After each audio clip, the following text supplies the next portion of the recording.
So welcome back, everybody, to the Silver Tower podcast.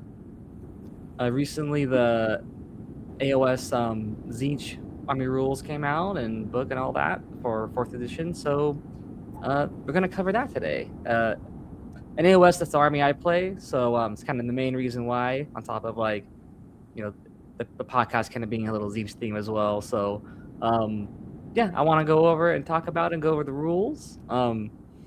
I have Tyler here with me, so he's gonna learn the AOS Tzeentch with me today. Let's go Tzeentch. He doesn't really play AOS, so it'll be interesting to see his opinions and takes on what the rules are. I just wanted to see if it's as tricky in Warhammer as because Tzeentch is the tricky guy, correct? Yeah, especially in AOS. Yeah. There's you gotta use a lot more tricks to win the games. You're not really killing and smashing people up. Yeah, I want to see if he's as tricky in AOS as he is in 40k. I feel like in 40k they're more like battle wizards because the rubrics are really strong. Yeah. Pretty strong. Yeah, good shooting. They're like a shooting army. And this game in AOS, they're not even really a shooting army. They're just kind of like a hybrid horde-ish type army, and they just use a lot of tricks to try to win, basically, and also debuff the crap out of the enemy so they can kind of survive, because everything saves on a 5-up. Oh snap! That's so they're so squishy. Excited about the rules. Oh, what was that? Oh, I'm super excited about these rules now. Oh yeah. I really like the way they actually changed it. Of course, it seems like in this edition they took away some flavor stuff, but they did buff up some guys and made some interesting ability choices and stuff. It's definitely changed from how the index was when 4th edition started. So at least that's good. I know some armies some armies rules when they got the book, they were either the exact same as the index rules or they got new stuff, but it was kind of shitty. So, and I think most people who've looked at these rules already, they kind of think that it's pretty decent. It's just typical, I guess, Tzeentch play style. It's going to be kind of hard to sometimes maybe pull stuff off. But yeah, let's check it out though. I'm gonna bring it up. I'm screen sharing a PDF. So if you're just an audio only listener, sorry, you won't be able to see this. I guess if you actually want to see it, you might have to go on YouTube to look at it. But I got look at that PDF beautiful font. That beautiful font and that beautiful get on YouTube. Oh yeah, you're missing some stuff here. The book actually looks cool too. I'm surprised. I think compared to the 3rd edition book, there's actually a lot more interesting looking things to look at when looking at just even the Warscrolls. I think some of the pictures kind of show it, maybe, but I think the way they designed the book too is kind of nice looking. Actually, I got the book with me right now just so I can double check the rules and read it easier than from the computer screen. Oh, well, let me see. I'm gonna pull it up. But the first page is the main faction rules. I think it's called battle traits for the army's battle traits. Oh, I almost had it open. Oh no, yeah, battle traits is what they call it, which is basically just the overall rules for the faction. So you got a rule called Eldritch Illusions. You pop it off on the deployment phase. So at the very beginning of the game, basically, before you even deploy guys, or I guess while you're deploying guys, maybe. And you pick 3 guys, but they can't be a monster. And you can remove them from the battlefield and send them up in reserve. Or sorry, I think you actually do this after you deploy everybody. So it kind of tricks people up a little bit when you're deploying. So you can pick up to 3 guys, remove them from the battlefield in a special reserve called Mass by Illusion. And this is Tzeentch's own special reserve system. And units that are masked by illusion are destroyed by the 5th battle round. So, I don't know, it's just a technical term. Because I think most units who are in reserve might die by the end of 4th battle round, I think. So they're just saying, your guys can stay in there for the whole time. But the fun part with this is this special reserve system lets you swap guys in and out. So you got the rule called Smoke and Mirrors. and you pick a unit. Can't be a monster guy, which doesn't really matter that much really, because the only tactical monsters are the Lords of Change. So basically everybody but the Lord of Change. As long as he wasn't set up with this ability last time, you can use them and pick another guy that's in your reserve and literally swap them out on the spot. And when you swap them out, you can set them up wholly within 6 of the target, and also make sure that guy's not in combat. And then the guy that was swapped out, he's now in that reserve, masked by the illusion, and he's gonna sit there for like, basically a whole battle round until you can swap him out again. Depending, sometimes there's some other rules that kind of change it. So that's kind of like looking at the fact that like you could pick up a dude and swap him out or whatever, like, is that pretty darn applicable in the game, in the sense of like, does that help you score, or why would that be useful? Yeah, it can help you score. Because you'll see with other abilities too that it's going to interact with this stuff. But just raw like faction ability, it's pretty solid, because you can literally just like say maybe you send up like one guy out to like bait the other guy coming towards you, and you see him lining up to like charge you.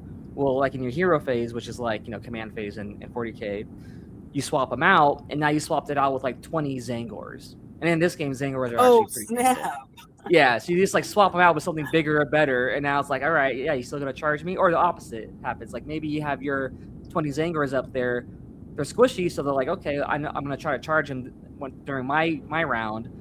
But since this ability activates any hero phase, so like every turn, you can swap it out and turn it into like maybe like a chaff unit instead. So like if they're gonna charge you, they're just gonna kill your chaff and not your good strong hammer unit. So that's brilliant. And then even like I said, for scoring. So like say for example, like you're on an objective and maybe you're losing it and you just need more bodies on there. If you have like, I don't know, same thing like 20 blue horrors in your reserve, swap whoever's on that objective out with the 20 blue horrors, and now you're probably taking that objective. Yeah, that's super tricky. Yeah, it's a tricky thing. It's pretty powerful too, because and wargaming movement is like a lot of it. So just having this ability to like literally kind of like teleport people based off of like other people is kind of good, and it's good for like tricking people too. Dude, that's so Tzeentch. Yeah, it's cool. Like this is actually a fun ability. Actually, I think the main strategy to use this is to use the chaos spawn, because the chaos spawn in Tzeentch is basically just like a chaff unit.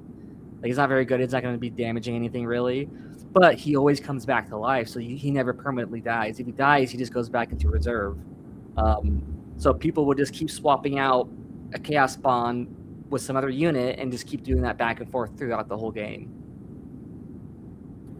And so it's like, oh, you think you're gonna kill my Zangors? Nope, it's a spawn now. Kill it. Okay, thank you. Now I'm gonna have that spawn pop up over here instead and mess around over here. And just do shit like that. Now swap him out again. Yeah, just swap him out. Oh, you killed him again? Oh, it doesn't matter. I just put him back. Like it's crazy. Yeah, we got another ability. This is based off of the faction terrain. So this is something that's different from 40k. 40k doesn't have like the faction terrain concept, but it's just like literally a terrain piece that's tied to your faction that you put on the board, and usually you get like abilities and buffs with it and stuff. So for Tzeentch, this one's called the Silver Simulacrum, and it's if there's a friendly Argent sword in the battlefield, you can set up an additional one on the battlefield. It must be set up wholly within 3 inches. Wholly within friendly territory more than 3 inches from all other objectives and terrain features. Oh yeah, this is just like your ability to like deploy the first one, and then I think after you do that, you deploy the second one, and then that one's based off of like the rules from that terrain piece itself. So that's all that it is. It's just like a technical thing. Okay, and I understand that every faction kind of has their own little terrain piece, right? Yeah. So all of them have rules like this, where it kind of like gives you the rules and how you set it up during deployment phase, and that's kind of like all that is.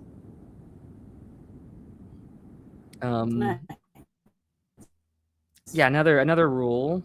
No, this is a fun one, which I think is cool. So Tzeentch used to have Destiny dice, which is like I kind of like the Sisters of Battle's fate dice thing, and also even I think Eldari's kind of cheat dice thing too. Where I think you've seen it before, right? Where I just roll some dice, whatever I get, I can use those dice to like cheat out a roll. I've seen magic dice. Yeah. Well, they took that away and they implemented this system now called fate points. And you start with 0 at the beginning of the game, but you gain a fate point each time for certain things, and that can be for you lose a priority roll. So like that's a different thing from 40k and AOS. Is like every round you got to do that priority roll. So if you lose that priority roll, you get a fate point for that. If any spells you casted were unbound, you get a fate point for that. If you miscast your spell, you get a fate point. If your opponent gains control of an objective that you controlled before, you get a fate point. Or if your Argent Shard, which is like one piece of your faction terrain, if one of those pieces get destroyed, you get a fate point. So it's kind of funny. It's like literally, if bad things happen to you, you get a point. And so that is kind of Sisters of Battle. That's kind of that way. Oh, do they have something like that too? Where like if bad things happen, they get like a currency kind of thing? Yeah. Oh, okay, that's interesting. So yeah, it's kind of funny. So yeah, if you're just getting unlucky, like you get like these points, and then you can spend these points on other things, on certain abilities, or get like buffs or things like that later on with like other characters and other things. Actually, yeah, the rest of these is the abilities you can use these fate points on. So like this green one, this passive one, it's before allocating damage points to your unit, you can spend fate points to basically mitigate the damage. So I mean, this is only really good if you're really close to, if it's like you're about to just barely die from getting attacked, right? Like you got 5 health left, 6 damage went through. You want to barely keep this guy alive, so you spend 2 fate points to remove 2 damage, and now your guy's alive on 1 health. So you basically get to like cheat out. So if I'm understanding this correctly, what was that? Nice. It means they're having a hell of a time. Yeah, dude. They're just like, oh, you're gonna kill me? Nah, bitch. I'm still alive. And then they have another ability that you can use these for. It's you spend the fate point to add one to your casting roll, so you can just get like buff up your casting. So, yeah.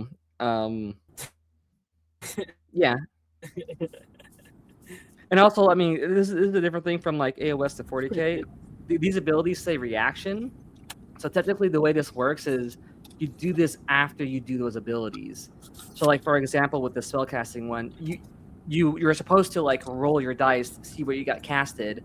If you're just like, if you needed like an 8, but you rolled a 7, now you can spend this, use this ability because it's a reaction to spend that fate point to get +1, and now you're at 8.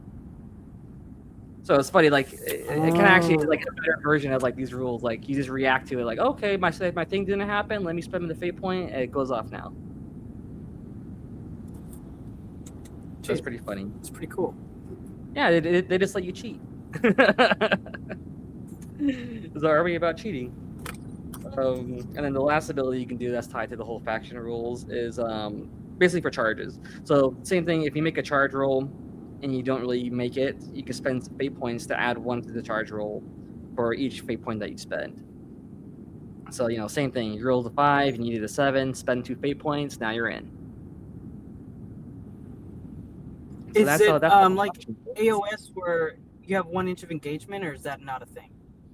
It's 3 inches, but you still your charges have to be still land within a ½ inch of the guy though. Okay. So really, it's like, it's like everything's like a 3-inch kind of like engagement bubble, I guess you could say, for like almost everything, or even for like controlling something.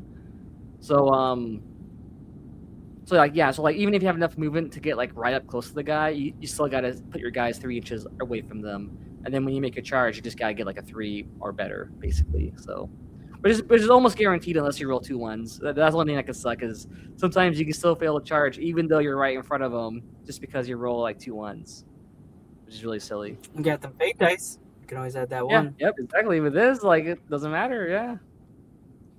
And now, I gotta scroll down. Now we got the battle formations, and these are almost like detachments, you could say. You just pick one of these, and this will be like an extra faction rule you can have for the whole army. And of course, they're like thematic for different like gameplay styles. So yeah, we can see we got the one called Fated Blades. This is like kind of like a melee oriented one. So it's really mostly going to go after like your Zangors, because Zangors are the biggest melee thing we have in the army. But yeah, if you make a charge roll of 9 or better, for any type of Disciples of Tzeentch unit, you can add 1 to the attack characteristic of that melee weapon for the rest of the turn, which is pretty good.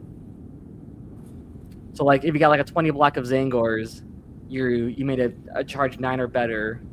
I think with the way they are right now, like at 20 Zangors is probably like 50 or 60 attacks. So if you add +1 to that, now you're at like 70 or 80 attacks. Like it gets crazy. So many fucking attacks going through. Yeah. Has that been something you've pulled off before or no? I haven't, because I only played with them once so far with this new book. So I haven't got this thing off.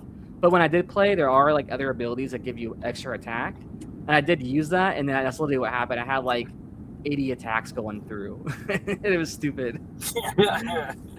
I had to like yeah, right. Yeah, you kind of almost can. I think you can buff. You can still get ways to buff up your hit and wound, so you can be like wounded on 3, or I think like you can get it to like where you hit on 3s and wound on 2s. And there's one rend, which is like AP and like 1 damage. So like, even though it's one damage, like if 20 of them go through, you're gonna kill most of what you hit. So jeez. Yeah, it can get crazy. I mean, having a +1 attack buff is pretty strong. But you gotta get the 9-inch charge though. Then the other one you can pick is Inevitable Ending. You pop it off at the start of any turn, and this is just a way to get an extra fate point. You just pick like a friendly unit or enemy, and you say, "Hey, if this unit dies this turn, I get a fate point," and then that's it. So like one strategy it looks like in this game, or in this faction is you kind of build your army to like just generate as much fate points as you can, and this is like one way to do it. That's kind of like the strategy, I guess, of that one. Just build up fate points and then spend them on whatever you got to spend them on. And then we got this one that's just passive. Oh, go ahead. That'd be great for those chaos spawns, because if you keep saying, okay, this chaos spawn's gonna die and I'll get a fate point for that. Yep. See, exactly. See, yeah, that's what people are doing. They'll sometimes if they want to generate a lot of fate points, they might take this, and then they'll send their spawn out and be like, "All right, he's gonna die now. Now you're gonna kill him." And so you just force the enemy to kill your spawn all the time and just feed your fate points. Yeah, it's funny. You're just buffing yourself. Yeah, that's basically what I did when I played, because this is what I picked when I on the first game I did. And half of my targets was just my spawn, because it's like, all right, well, he's in combat, so you have to fight him, and then he's gonna die because he's weak as shit. So thank you. That's so funny, dude. Yeah. So you can just farm fate points with your spawns by just picking them and letting them die. What a hollow victory for your opponent, man! Just like I know, right? Like we've been already seeing a lot. Like people are complaining, like, man, like these spawn are just fucking annoying. They never go away. You just keep killing them, and then shit like this happens. It's funny. All right. Next one is called Twisted Fate. This is a passive. Oh yeah, this is like another one based around the fate point system. I don't think it's that great. I don't think a lot of people are really going to take it. So what it does is I think anytime you use an ability that spends the fate point, after you use it, you can roll a dice, and on a 4-up, you get the fate point back. So basically, you just get a chance to refund your fate point anytime you spend it. Oh, that's also great with your chaos spawn. Yeah, but you're only If going to you get the use a fate fate point dice to. if you pick the other one, though. Oh, so you can't double Yeah, dip. you got to remember, these are like detachments, so you can only pick one of these. Oh, okay. Thanks for clearing that up. Yeah, so, yeah, I don't know. Unfortunately, yeah. I mean, that would be cool. If you could pick both of those things, and yeah, that'd be crazy. But, yeah, this is just another way to try to, like, I guess not, like, generate your fate points, but I guess, like, keep them. But it's still, like, a mechanic to mess around with generating your fate points, I guess, so. But it seems like the most boring, lamest version of that, so. It's pretty whatever. This next ability is pretty good. I see a lot of people make lists with this, and I actually want to try it. Yeah, this one's called That Mutants and detachment Mad Thing. feels like when you go shopping on Christmas. Oh, sorry. What? No, go ahead. Go. I was saying that detachment sounds like when you go on Christmas Black Friday shopping, and you're like, hey, it's on discount. And I was like, sorta. We also raised the price. I feel like a real deal there. It is like that, right? Yeah, you it's see like, those you get one trends in the back market. if you spend it. Yeah. If you give me a 4 higher, yeah, I'll give it back. But otherwise. Yeah, dude. Yeah, it's like holiday shopping. Is basically what it is. Holiday shopping with your fate points. Yeah. But yeah, this next one's pretty cool because it's all about movement shenanigans. So this one you have to pick a unit that's in your reserve, which is what the mass by illusion means.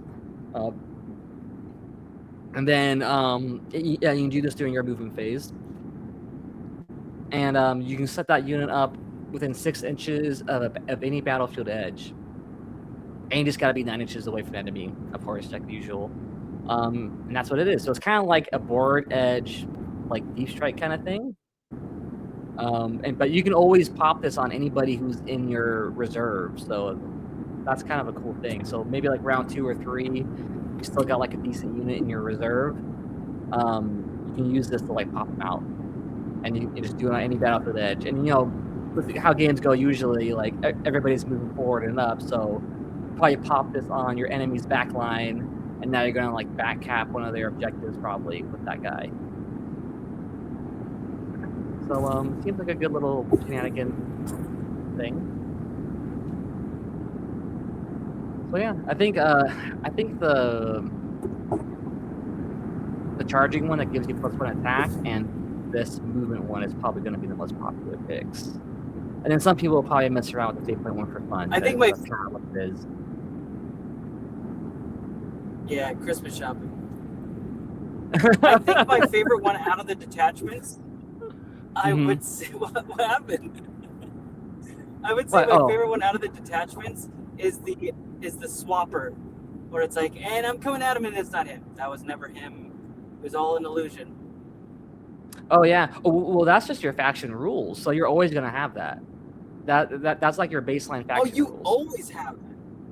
Yeah. So I mean, I don't know if you can see it. So So on the very first page, there's like 5, 3, 6, 7 rules. These are your faction rules. So you're always gonna have these. Yeah. The second page. I just can't read. Oh, God. Yeah, the second page. It's because when I scanned it, it cut off what these things were too. But yeah, the second page is the battle formations, and these are like your detachment things where you only pick one of these like 4 abilities. Oh. Okay, yeah. Which is the one where the chaos spawn comes back? That one is lit. Oh, that's baked into his war scroll. So you'll see when we go to the chaos spawn, you'll see it's on him. But I mean, I already know, so okay, that's cool. Yeah, let's keep going. Yeah. And then right here is what is this? Because my scans cut everything off. Okay, so these are like enhancements. I mean, AOS kind of has like 2 types of enhancements. One's called heroic traits. One's called artifacts of power. But in 40k, it's the same thing as enhancements. It's like that extra item you give them for extra bonuses for your heroes. I guess the main difference though is in 40k you usually got to pay for it with points, and AOS you don't; they're free. But you're only limited to 1 per each though, so you can only use 1 heroic trait and 1 artifact of power on your heroes.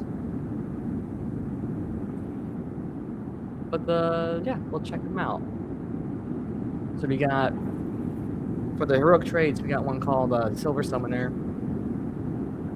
This one lets you pick a non-Warflock Arcanite, so which isn't a lot of guys, because Warflock means the Zangors.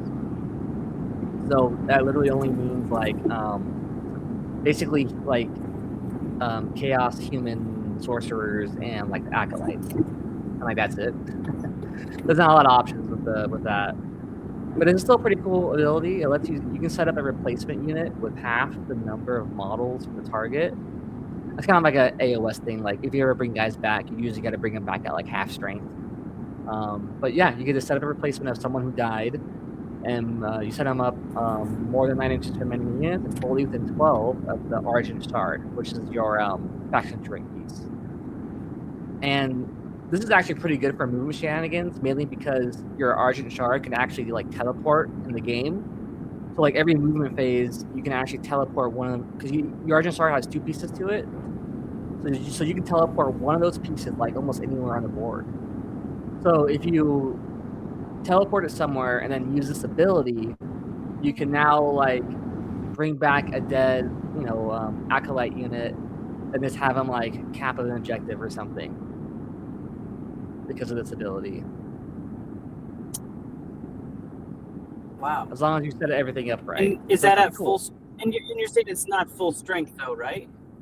Yeah, you can't set them up full strength, so it has to be someone who already died, and then you can bring them back, but they're going to be half strength. So if it was like a 10-man unit, it'll be like a 5. I mean, bring it back, it'll be a 5-man unit. It does cost a command point though to use, but it's pretty worth it though, probably. Especially like round 2 or 3 or even 4. Yeah, and then the next thing they got is one called the Grand Illusionist. I guess it's an ability for any hero phase. If it was set up this turn, you can move D3 inches, and you can't move, through or within combat range. But it says if it was set up this turn, so it actually kind of sucks. So you're gonna kind of only do this once per game almost, unless you bring someone back to life.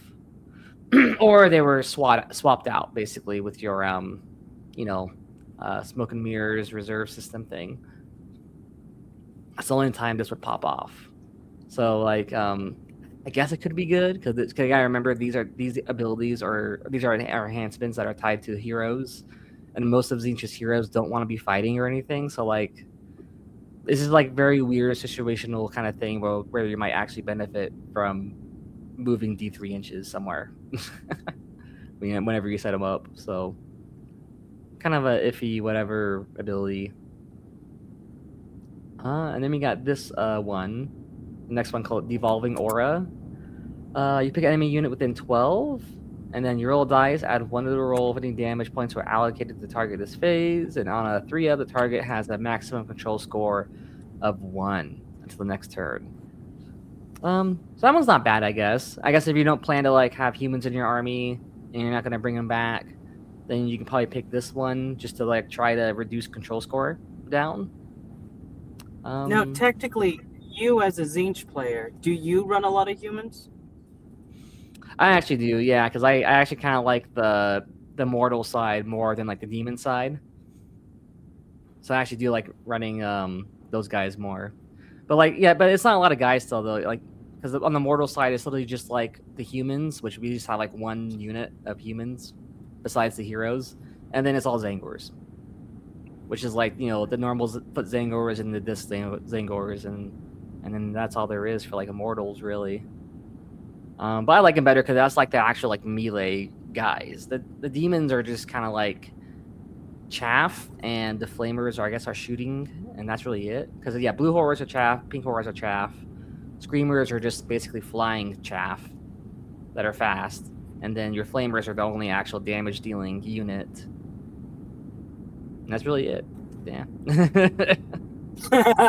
As far as like the unit composition goes. Damn.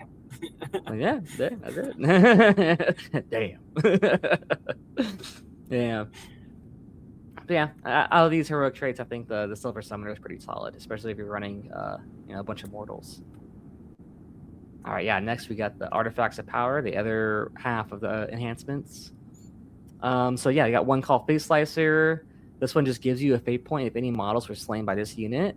This is pretty cool. I mean, I use this too when I played my game because I was kind of building for like fate points.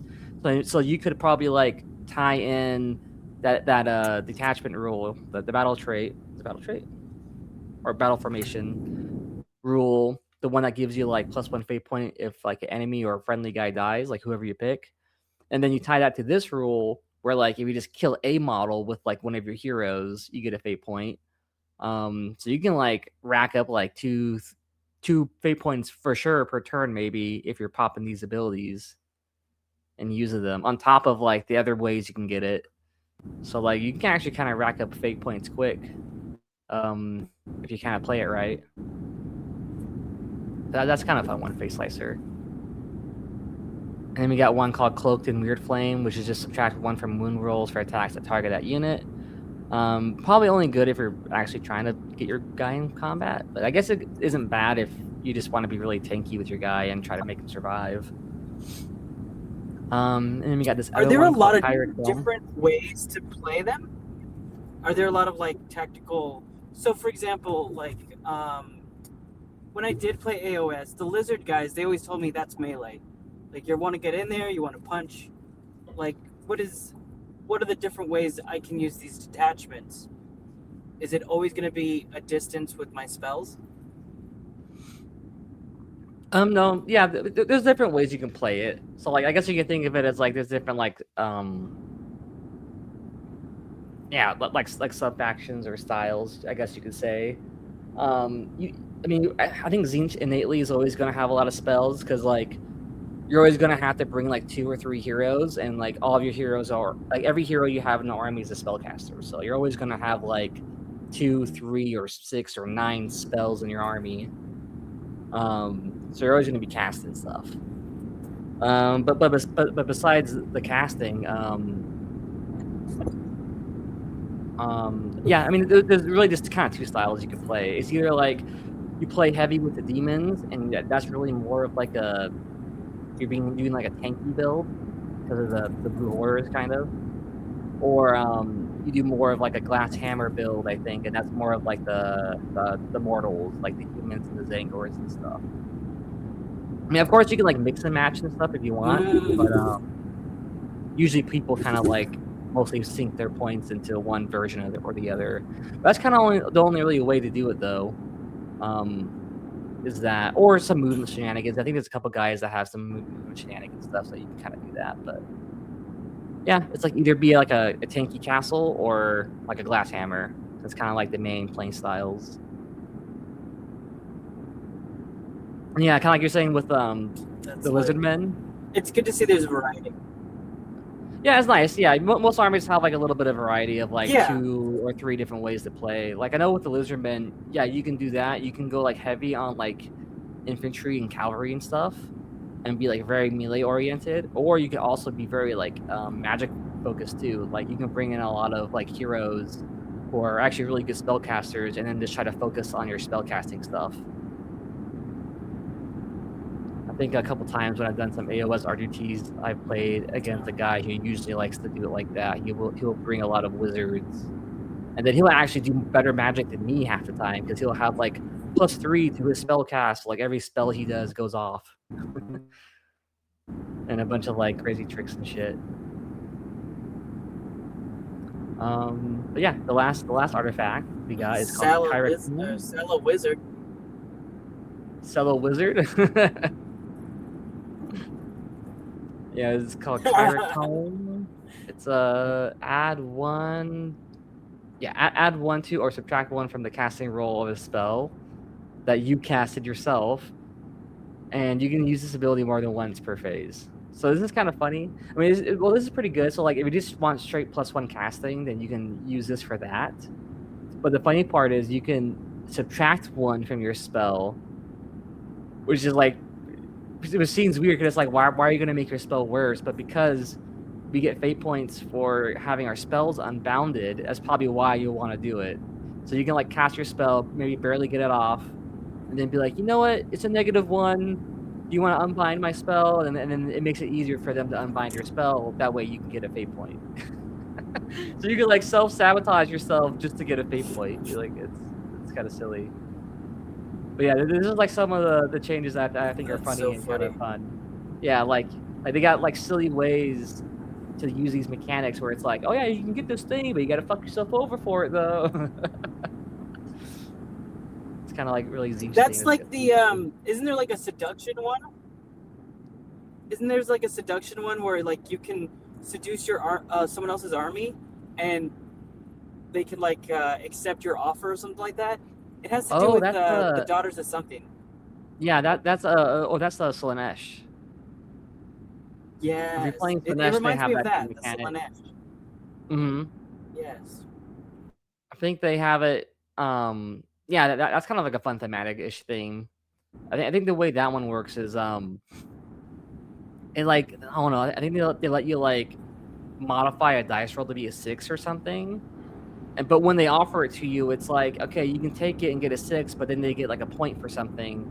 Or if you don't take it, now you get like a debuff or something like that. So it's like a damned if you do, damned if you don't situation. Like you're still kind of like getting screwed either way, but one option is a little better, one option is like a little worse. So it's kind of funny. That is so cool. All right, and now we got our spell lords, and we get so most armies in AOS don't have 2 spell lords; they just have 1. But because this is like a magic focused faction, we get 2. And there's a couple other factions that have that too, like the Lizardmen, Seraphon. They have 2 lords, I think.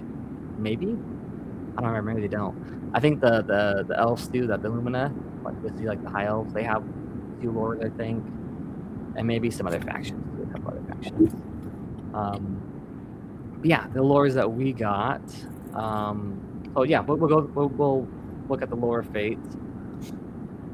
Yeah, this is kind of decent. Could you explain the lore? What is the lore? Oh, it's just the way they call like that school of like magic. So they'll say like the lore of this, the lore of that. That's like that magic school, I guess you can say. It's kind of like an old Warhammer term too, I think. Like it was always called like the lore of something or the lore of this. Yeah, in AOS, like every spell book is called the lore of something.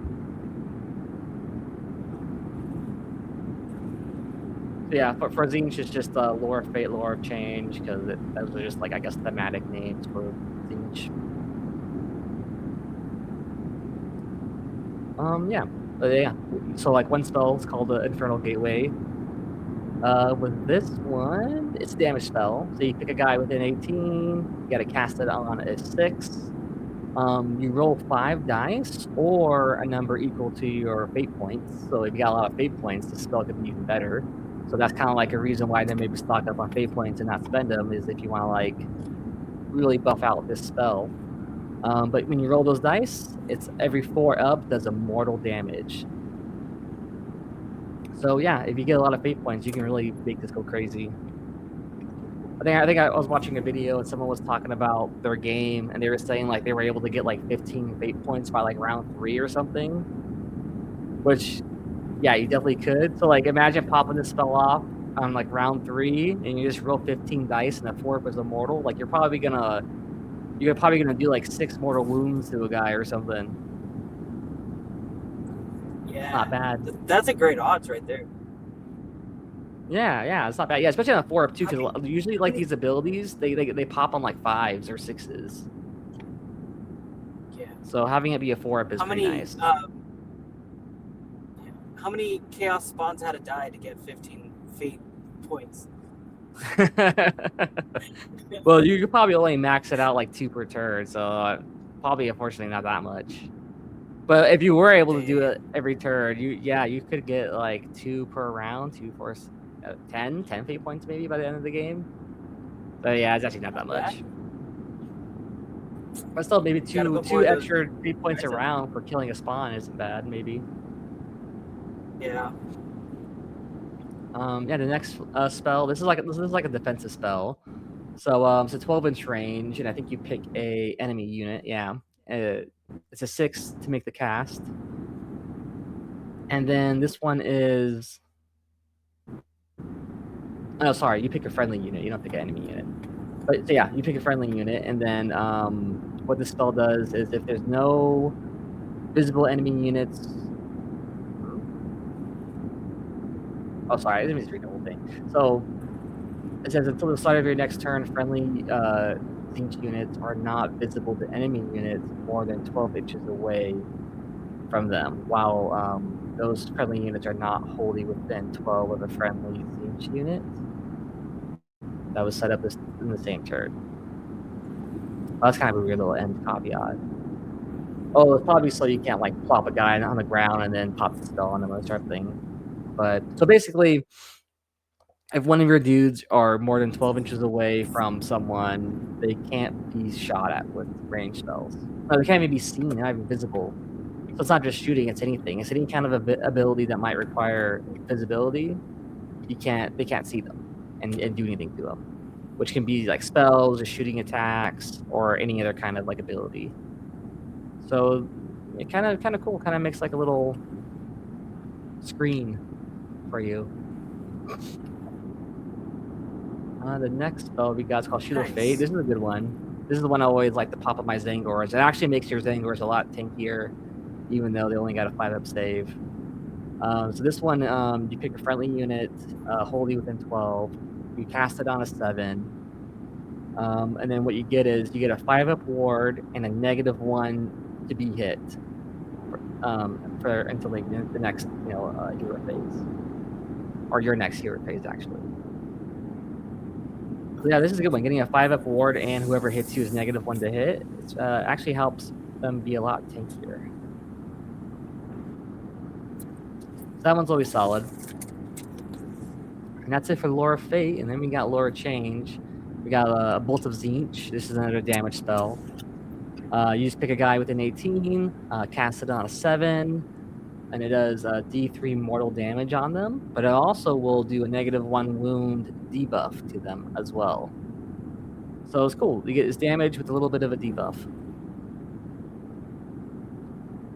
And then we got a spell called Fold Reality. This is kind of like the index version of Tzeentch had this spell too, for like the same exact name, and it was like just a raw teleport spell. Like you just cast it on a friendly unit, and then you can teleport them like anywhere on the board, just outside of 9 of enemies. But they changed it now. Now this involves like your your smoke and mirrors illusion reserve mechanic. So it's kind of the same thing. You pick a friendly unit, hold it within 12. You got to cast it on a 6. But then what you do is it kind of lets you do like a free swap without using your main ability for the swap. And actually, this is kind of a little better because there's no restrictions on like who you're swapping with, which is nice. So you just pick a guy who's within 12 of the caster. What is it? Like a Tzeentch unit holding within 12 of the caster. Yeah, so you pick a unit holding within 12, and then you pick a guy who is marked by illusion in your reserve, and you swap them. And you just got to make sure when you swap them, though, that the new guy coming in is still wholly within 12 of that wizard and more than 9 from enemy units. So it's like a free swap with no restrictions, because usually when you use the normal swapping ability called Smoke and Mirrors, it says you can't use that person to swap again until like the next round, basically. But with this one, it doesn't have that restriction, so you could cast a spell, swap a guy out, and then use your main ability to swap that guy back in somewhere else. So yeah, you can do like a weird swapping, teleporting mechanic with it. Yeah. So yeah, I mean, if you set it up right, it can be pretty cool. And then we got this spell called Transform to Spawn, which is pretty fun. This is like always a thematic Tzeentch spell. So this is also a damage one. It you pick a enemy guy with an 18, goes off on a 6, and then you inflict D3 mortal damage on them. But if any models are slain, that dead model turns into a chaos spawn. And then that's how you bring in when you're chaos spawn. So it's not a free unit. Like you don't just like grab a unit from your list, like put them in. But what you do is like you have your spawn in your reserve, and then if you use this spell and kill a model, now you take that spawn from your reserve and place them next to that unit from the model that died. And now that unit's stuck in combat with them. Because they have to end in combat. Those chaos spawns are something else, man. Yeah, it's crazy. There's like all these shenanigans with the chaos spawn. It's so funny. And actually, I mean, because of like all these shenanigans with the chaos spawn, like the chaos spawn's actually like good now because of that. Like his raw abilities aren't good, but like all the bullshit you can do with them makes him good. G-Dubs was all like, we need to sell more chaos spawns. Give him crazy shit. Yeah, right? That's probably what it is. Like, we gotta sell more of these models. Nobody's using them in AOS. Alright, let's fucking give them some good rules now. Alright. Or make some rules that people actually want to use them for. Let them spawn after they kill a model. I don't know. You figure it out. Yeah. Yeah, so it's funny. So, like, this spell is actually great, like, in the off turn. So, like, in AOS, you can, like, spend a command point to, like, cast on your enemy's turn. So, like, using this spell in your enemy's turn is great because, like, the spawn will pop up during their turn, and now they're stuck in combat with that spawn. So now you can completely lock down a unit by having a spawn pop up there. Because if you do this in your turn, it actually isn't that great because you kill a model, the spawn's there, but then when you go to fight phase, most likely that unit's probably gonna kill that spawn, and then it's like nothing really happened anyways. Like you're not really getting the best benefit out of it. So if you pop it off during the enemy's turn, now when it comes to movement phase, they can't move with their guy; they're stuck there. So now they gotta wait like a whole round to like even use that unit because they just got stuck in combat with a stupid spawn. And it's all because you killed one of their models. Yep, just because you killed one guy. Yeah. Jeez. Do you remember that scene from, I don't know if you've seen it, The Brothers Grimm, where the little girl gets covered in mud and then she turns into the gingerbread man? That's what that kind of reminds me of. What? So, have you seen that where it's the Brothers Grimm? Yeah, I've seen the movie The Brothers Grimm. That one had what's the actor? It had two good actors in it. I think it was like a 2000-something movie. Oh, Heath Ledger. It had Heath Ledger in it, right? Heath Ledger, Jude Law. And there was a scene where the little girl was like getting attacked by mud or something of black stuff, and it transformed her into the gingerbread man. Like, that's how I picture this. It's like the guy goes like, dies, falls, and then freaky mutates into a monster. Yeah, dude, that's literally what happened. Yeah, gingerbread man's funny. That's a good idea. I should just make a gingerbread man and then use that as my spawn, and then bring out the gingerbread man when I play Christmas games. Oh, that's brilliant. That's brilliant. That's funny. Yeah. So this spell is great in the off turn. And something I didn't mention with the spell too, because you used to be able to like set the spawn up in combat with like multiple enemy units, which made it even like crazier in the index version.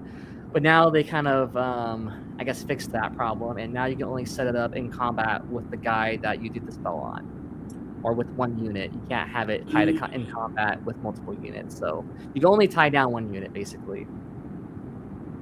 Before you could tie down like 4 units or 3 units depending on where you place them. So it used to be a little crazier. But and then we'll go to the Manifestation Lord, and now this is the endless spells that like every faction has in AOS. The ones that I can actually have models and you put on the board and stuff. I think you've seen them and you've probably seen mine. This is like the casting value of these spells, and then the spells actually have their own Warscrolls. So we'll get to that, and we'll look at the Warscrolls, and it'll explain what they do. But for the Sigil, it's casted on a 6. You set it up with an 18. This is like a big buffing stick thing. Then you have a spell called the Demonic Simulacrum. Cast on a 7, you set it up within 12, 9 away from enemies. This is like a moving damage kind of spell. And then you have one called the Tome of Eyes, cast it on a 5, set it up within 18. And this is just another buff spell, but it's really good buff spell. It lets you like use the other spell lore. Oh yeah, because that's something you probably don't know. So like with these spell lores, you don't have access to the whole one by default. You have to pick one of them when you build your list. So you either pick Lore of Fate or you pick Lore of Change. And then those are the only spells you can use for your army, besides like spells that's on your unit's Warscrolls. But if you summon this Tome of Eyes, now you have access to your other spell lore. And so now you got 6 spells you can probably cast out. So it's kind of cool. That is cool. The rest. Yeah. It's actually good now too, because before it was really dumb. Like I think in the index version, the Tome of Eyes only gave you like a +1 to casting, and if you like rolled bad, you hurt yourself or some stupid shit. Like it wasn't really good. It was like no one used it. But now all these manifestations are actually good. But we'll get into those when it comes up. Yeah, but now we got the Warscrolls of the actual units. And of course, they always start out with the biggest dude in the army. So we got Kairos, Fate Weaver. Now, Cairo, he's Italian, right? Just kidding. Mamma mia! Cairo. Where's my pasta? Don't make me a spell at you. Don't make me cast a spell. Or I have to make a pizza. That's so great. Yeah. The what was it? I think it's got like a 12 move, 5 up save, 5 control, 5 up ward. I think he used to have a shooting attack. They took it away. So now he's just got 2 weapons, his staff and his beaks. I mean, they're okay. I mean, he's not meant for fighting. He's got 4 attacks on the staff, 5 on the beaks. 3s and 2s for the staff though, but 1 ren, d3 damage. 4s and 3s for the beaks, 1 ren, 2 damage. Like it's whatever. There's monsters that are like his size and demons that are his size that got way better attacks and stuff. So he's not meant for fighting. It's all about his abilities and his spell casting. Yeah. So one thing to note though, with Kairos and Lord of Changes, now they have this ability where like if they take 10 or more damage, you subtract 1 from the power level. I think it used to be like something else. Like I think it was like you subtract attacks from their weapons or something like that. I don't remember what it was. But yeah, now it's like if they get really hurt, they get to cast 1 less spell, which I guess makes sense for these kind of guys. Yeah. Yeah, he has his ability called Master of Destiny, which is cool. It's kind of fun. This is kind of like almost like where it's like a pseudo cheat dice mechanic. It's like they took away the main cheat dice mechanic that was like part of the whole faction's like ability, but now they tied like a smaller version of that into Kairos's abilities, and then that's what this is. So this is you can only do it like once per round, basically. But what it lets you do is you can change a dice roll to like a 6 or to a 9 for certain things. So you can use it. You can change it for casting, unbinding rolls, banishment rolls, hit rolls, wound rolls, save rolls. Yeah, and that's all. That's it. I thought there was like for charging rolls too. I guess not. It's just unbind, banish, hit, wound, roll, save. That's it. Okay. Yeah, I thought it was for charging. I guess not. Sounds like a lot of rolls to me, to be honest. Yeah, it still is a lot. Yeah, it's basically like all the casting stuff and then the basic, hit, wound, and save. Yeah. But yeah, it's basically you just cheat it once per round. You can cheat one of those rolls. So it's kind of cool. Probably the best thing to use it for is your spells. Like if you just want to guarantee a spell, not roll it, you just like pop that ability and say, "Hey, I rolled a 9." He has another like spell casting ability This is one where it's oh yeah, this is like his what do you call it? This is like his signature move. So this is one. It's cool, and like it works so well most of the time. So you roll 2 dice for your spell, right? Whatever dice is the lowest, you switch it to your highest. So if you rolled like a 4 and a 2, change that 2 to the 4. Now you rolled an 8. And then I think he also has like a +1 to casting aura, so now it's 9. Oh, So you nice. just so it makes your spell casting way easier with that mechanic without having to even really use like modifiers on him. His next ability is the aura that I said. He can do a +1 casting to your casting rolls and then binding rolls for himself and any Tzeentch units within 12 of him, which is cool. Oh, and the addition to that, which actually makes it better, is if a wizard within that 12-inch bubble unbinds a spell, then they get to use the magical intervention command in that phase for free. So magical intervention is like a command point ability thing. That's the ability that lets you like cast in the off turn. So being able to cast in the off turn for free without spending a command point is pretty nice. So that's pretty cool. And then you have his other ability called Fateful Reverse. You pick an enemy. Oh yeah, so this is his Warscroll spell. So this is a spell that only he can use. You pick an enemy with an 18. You got to cast it on an 8. But this is kind of a cool one though. This is like actually like a pretty cool defensive spell. So whoever enemy you pick, it's until if the target charged in the same turn that you Disciples of Tzeentch units are in combat with the target, they have strike last. So basically, if they charged into you this round, basically, really, or turn, then they have, or then you get strike first, and it applies to all your friendly units. So if they hit 1, 2, 3 guys with that charge, all 2 or 3 of them is going to have strike first against the guy who charged you. So you get to hit them before they can fight you. That was just funny. Oh snap! And so then, it's fights first. Yeah, literally, it's almost like the opposite. Like 40K, it's like if you make a charge, you get fight first, right?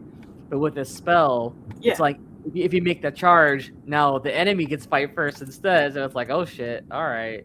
Which you usually don't want. You don't want them to fight first. You want to fight first, or be able to pick first, or something. Yeah. Especially because usually, like, a lot of units will have abilities that pop when you charge. And that's what the second part of this ability is too. It says the target's weapons won't be affected by charge +1 damage. Because in AOS, there's kind of like 40K too, where like weapons will have certain little abilities, right? Like sustain hits, lethal hits. In AOS, they got stuff like that. One of those weapon abilities is called charge +1 damage. It's usually on cavalry guys. So yeah, you take that away from them. They don't get to hit first. You get to punch them first. It's pretty good. It's definitely going to be good against like the cavalry units that want to charge into you. Yeah, that's Kairos. Then we got Lord of Change. I think his profile. And that's Kairos, but with a different look, right? Yeah, it's Kairos, but vanilla. Yeah. So you can enjoy a yummy blue chicken, or you can enjoy a yummy purple chicken. Oh, he's not really purple. I guess they're both blue. Whatever. He just puts on a mustache. Yeah, he puts on a mustache like. Oh. I'm a whole different dude. Oh, yeah, I don't think it says their health. I think Kairos was like 16 health, and I think Lord of Change is like 14 health or 12 health or something. Yeah, he's got 2 weapons though. He actually has a ranged weapon. Doesn't have any good rends, D3 damage. It's all right, 5 attacks. He's got his melee weapon, which is you don't get a lot of attacks. You only got 6, but like I guess if he does get tied up in melee, he can kind of defend himself with it with the 1 rend and 3 damage. So it's okay. Yeah, the main thing, he's more about like supporting demons though, which you can kind of see with his like abilities. So he also has a passive where you add +1 to casting rolls for just him though. And you also subtract 1 from hit rolls that target him and any demon units wholly within 12 of him. So he kind of like, if you keep demons within a 12-inch bubble, he kind of like helps protect them with that -1 to be hit, which is cool. For a command point, he can bring back a dead demon unit. So this is kind of like why he's good for playing with demons. So yeah, if you had 10 blue horrors, they died. Now you can bring back 5 blue horrors for 1 command point. And then you just set them up wholly within 12 of him and 9 from enemies. So that's kind of cool. Get a little bit of recursion.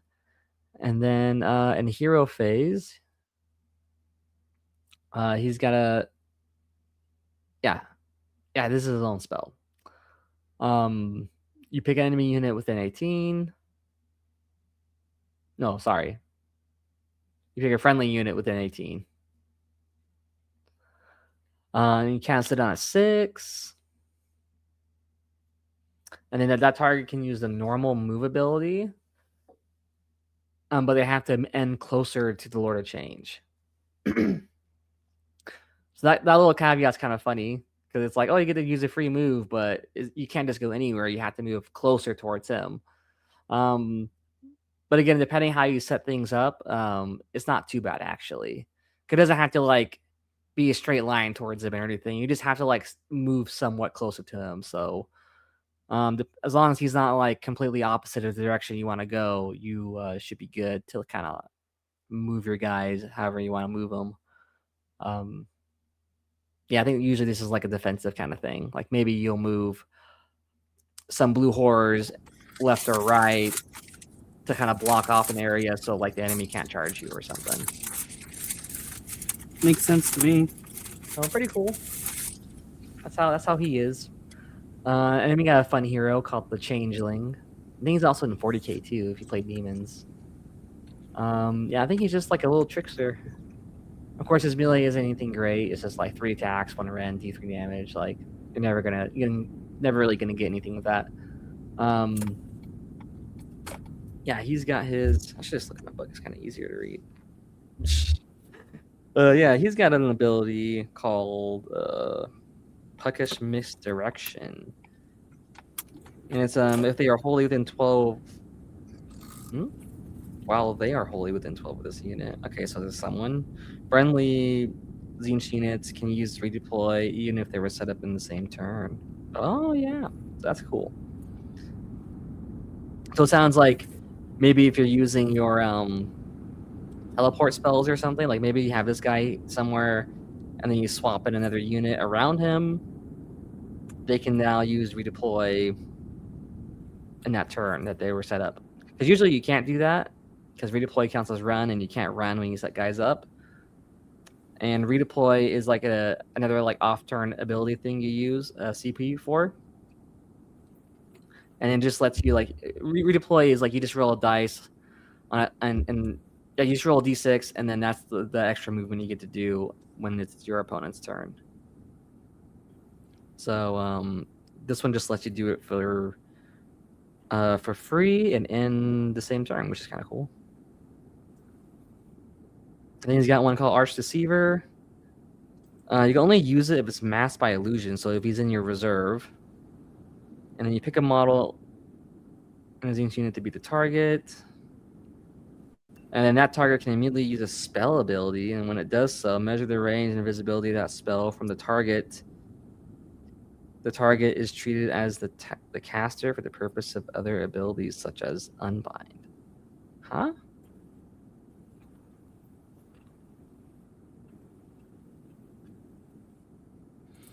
Pick a friendly model. Yeah. So you gotta be an illusion. You pick a friendly guy. That unit can immediately use a spell ability. When it does so, measure the range. Oh, this unit can use spell. When it does so, measure the range of visibility from the spell ability from the target. Oh, I get it. Okay, the wording's so weird. I get it. So it's like basically you can use him to cast a spell while he's in reserve, and he's gonna cast that spell from the guy that you pick. And it just says a friendly disciple of the Tzeentch unit, so it doesn't have to be a wizard. You can just use like anybody and just cast it from them. Oh, that's kind of cool, I guess. That makes a lot more sense. Yeah, there you go. Yeah, that makes sense when I explain it like that. Yeah. The way they actually have it written out is like so kind of confusing. Yeah. Yeah, that's cool. You just get to do cast while he's in reserve. Which I guess I'm guessing you probably want to cast his Warscroll ability. Is probably or his Warscroll spell. Probably what would be better. So his Warscroll spell, you pick an enemy unit with an 18, cast it on a 7. You roll a dice for each model in the target, and 5 up to immortal. All you have to do is just draw damage. That's pretty cool. So like, Oh, even though heck he's yeah. not on the board, you can just cast out like a damage spell from someone. From out of the Yeah, nowhere.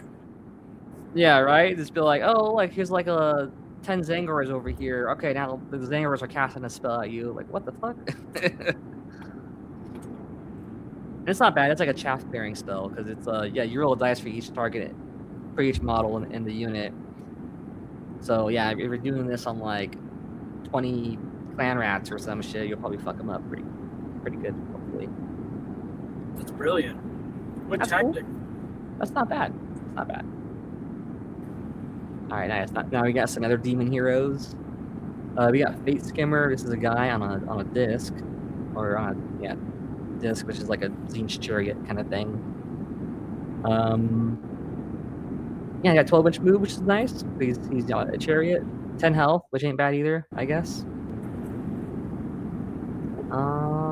Yeah, melee ain't that great. 1 damage, D3. The other one, I mean, I guess the chariot's got an okay attack. No, not really. It's 4s and 4s.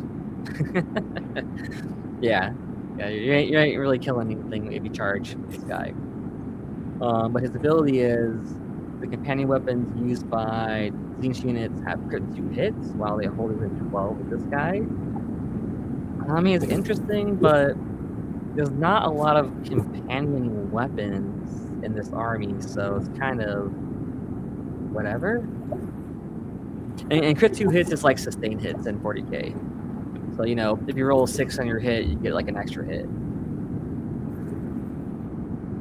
So that's all that does. And then you got Fuel for the Flames. This is any hero phase, so this is kind of cool. Pick a friendly unit, holding in 12. If the target was destroyed this turn, before removing it, you get a fate point. So this is like another way you can play into the fate point system too, on top of all those other abilities you got. So you can run this guy, add him in your army, you're doing a fate point build, and then you just pick units within 12, and if they die, they get a fate point. So actually, you could tie this to the spawn as well, again. Like maybe you have your spawn close to this guy, and you're running that detachment to get a fate point for guys dying, and then now you get like 2 fate points for 1 spawn dying. So that's kind of funny. Do shit like that. I feel like anytime you have this spawn's usability is just becoming off the charts. Like, what do people usually run? How many spawns? People are saying now just to like run 2 for sure, probably. Yeah, because you don't really need like that much because they always come back to life, so you don't have to like worry about having a bunch to do stuff. If that makes sense, because if they're coming back to life, you only really need like 1, 2, maybe 3, but even 3 maybe is too much. Yeah, I think 2 is like a good amount for sure. 1 though, you're for sure gonna want to have at least 1 spawn in your army. Yeah, so that's kind of funny. And then we got Changecaster. He's a foot little demon hero. Again, his melee profile and die great. He just moves 5, save on a 6, 5 health. He's got a passive though, so each time a Tzeentch demon unit is holding within 12 of them and they use a rally, you can make 3 additional rally rolls. So yeah, in Age of Sigmar, rally is like a command point ability that lets you kind of bring some guys back. And I think like the default version of it is like you gotta roll 6 dice, and on a 4 up you can heal them or bring a guy back if it matches the same health characteristic. So if you get 3 additional rolls, it's nice. So instead of rolling 6 dice, now you got like 9 dice to roll. So it makes bringing guys back a lot easier. So he can be good if you want to run a bunch of demons and have good recursion, I guess. And then you got Interesting. his other hero phase ability. Yeah, you pick another friendly demon wholly within 12. You can add, you roll a dice, add 1 to the target if it was set up this turn. Okay. On a 3-up until the start of your next turn, other than the companion weapon ability, weapon abilities for attacks that target that unit have no effect other than companion. Oh, okay. Yeah, this is like another defensive thing. So you get to turn off weapon abilities. So that can be good. Yeah, again, it sounds like you set this up with like your screens. You know they're gonna get charged by like cavalry.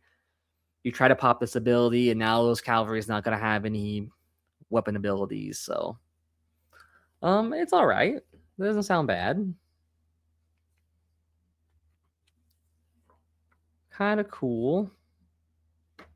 All right, then we go to the next page. Oh yeah, now we got some flamers. Now we're getting all the demons. So we got the Burning Chariot of Tzeentch. You get a ranged weapon. It's anti-infantry, but it's not a lot of attacks. But it's 2 to hit, 4 to wound. No rend, but D3 damage. I guess it's okay. But only 4 attacks. That's not a lot. But it can move 12 though, which is what it's good for. And it's got 8 health, which is also kind of what it's good for. And it's got melee weapons, but yeah, they're not that great. So its main ability is any charge phase ability. If the unit charges turn, pick a visible enemy unit within 1 inch of it to be the target. Roll a D3 on a 1 and gain a fate point. So cool, another way to get more fate points. Yeah, and then but on a 2-up, you inflict an amount of damage. Yeah, amount of mortal damage equal to the roll, and also this unit can immediately use a retreat ability as if it was a movement phase, and no mortal damage is taken on them, which is actually really cool. So like, there's actually great benefits to both of these. So it sounds like no matter what, you probably want to take, if you use this guy, just like always charge him into something, because you're either going to get a fate point, or you can just straight up retreat with no downsides and then just set up again for the next turn. Which is so funny. Kind of like a chaos bond. Yeah, this is pretty funny. It's kind of cool. Like, I feel like he'll just be good for generating your fate points, or for just like fucking with people and like, you charge in there. Okay, never mind. I won't let us back out, or move somewhere else. Actually, it's great for the movement. So like, what's probably really good is like, maybe there's an enemy that's like 6 inches away from objective, but you're like 6 inches away from this guy, but more away from the objective. You like charge into this guy, you roll 2 or better, so you're doing the retreat ability, but now you're retreating 12 inches somewhere, and you just retreat onto the objective instead. So you got like cool movement shenanigans you can kind of do with this guy. Cool. Like bounces off of people. Yeah, exactly. It's like you either get a fate point, or you bounce off of them and go somewhere else that you want to go. That's kind of cool. You got Exalted Flamer. He's like a flamer hero, I guess you can say. Not officially like a hero, but it's kind of like what his model is like. I think in old Warhammer Fantasy days, he was technically like a hero that you can like embed with the normal flamer units. But nowadays he's just like some solo elite guy, I guess. Flamers are cool though, because they can move 9 inches, so they're a little faster than like normal infantry, and they're infantry that can fly, so that's kind of cool. Yeah, all the flamers shooting attacks, they can shoot in combat, which is nice. That's a new upgrade. Anti-infantry, so the better against infantry, they'll get extra rend. 2s to 4s though for the hit and wound, but D3 damage, so not bad. But his ability is in the shooting phase, you can pick up the 2 friendly flamer units, wholly within 12 of him. You can add +1 to the wound rolls for their shooting attacks. So That's cool. So like he's gonna buff up your normal flamer guys and give them +1 wound, which is nice because now those flamers will be hitting or will hit on 2s, but then wound on 3s, which is a lot nicer. And then his other ability is pick an enemy unit that was targeted by the shooting attacks, and then you roll a dice, add a number of damage points allocated to the target this phase by this unit's shooting attacks to the roll, and on a 5-up, subtract 1 from save rolls from target. Well, that's pretty cool. Because that's going to basically give you extra AP or extra rend. That's actually not bad. I don't think before he ever had good abilities, and now this ain't bad at all. You just buff your flamers, and whoever you shoot at, you can minus their save, which is pretty sick. Yeah, that's nice. Is Ren something that comes rather rare in AOS? Yeah, it's not as crazy as probably like has 40k can get, because obviously like in 40k you'll have guys who are meant to be like anti-tank, right? And so they're gonna have those guys will have 2, 3, 4 rend or AP on their weapons, right? And AOS right. It doesn't actually get as crazy like that, but usually it's pretty normal that most armies do have at least 1 rend on their guys. 1 rend's actually probably like average. Yeah. And then if you do get higher up there, like only a couple units maybe have like 3 rend, and that's like maybe the highest you'll get. But there's ways like, you know, guys you can kind of improve it, right? Like kind of like this guy's ability, -1 save. So like maybe you shoot him at someone, you get the ability off, -1 save. But the Zangors have 1 rend on their weapon, so now they're basically like rend 2. So there's ways you can boost it up if you know, get your buffs off and stuff.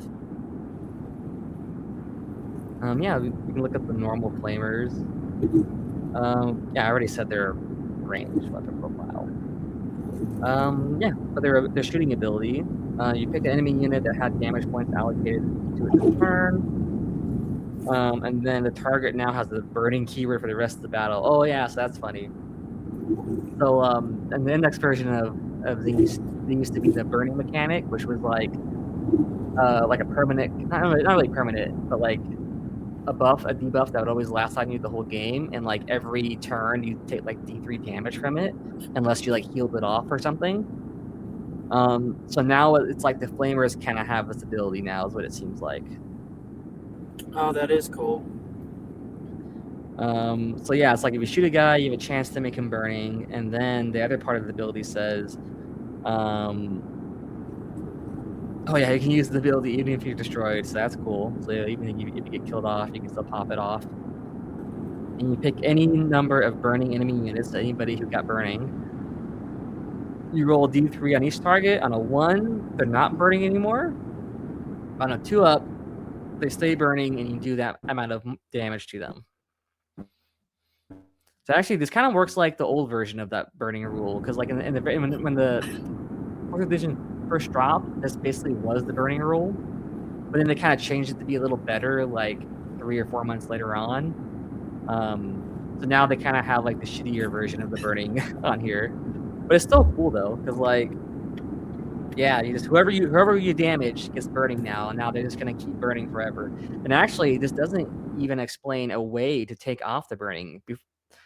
The other version does explain a way. It literally will say like a healing ability will just remove it, but this doesn't say any of that. So basically, they're stuck with burning until you roll a 1. So that's kind of funny.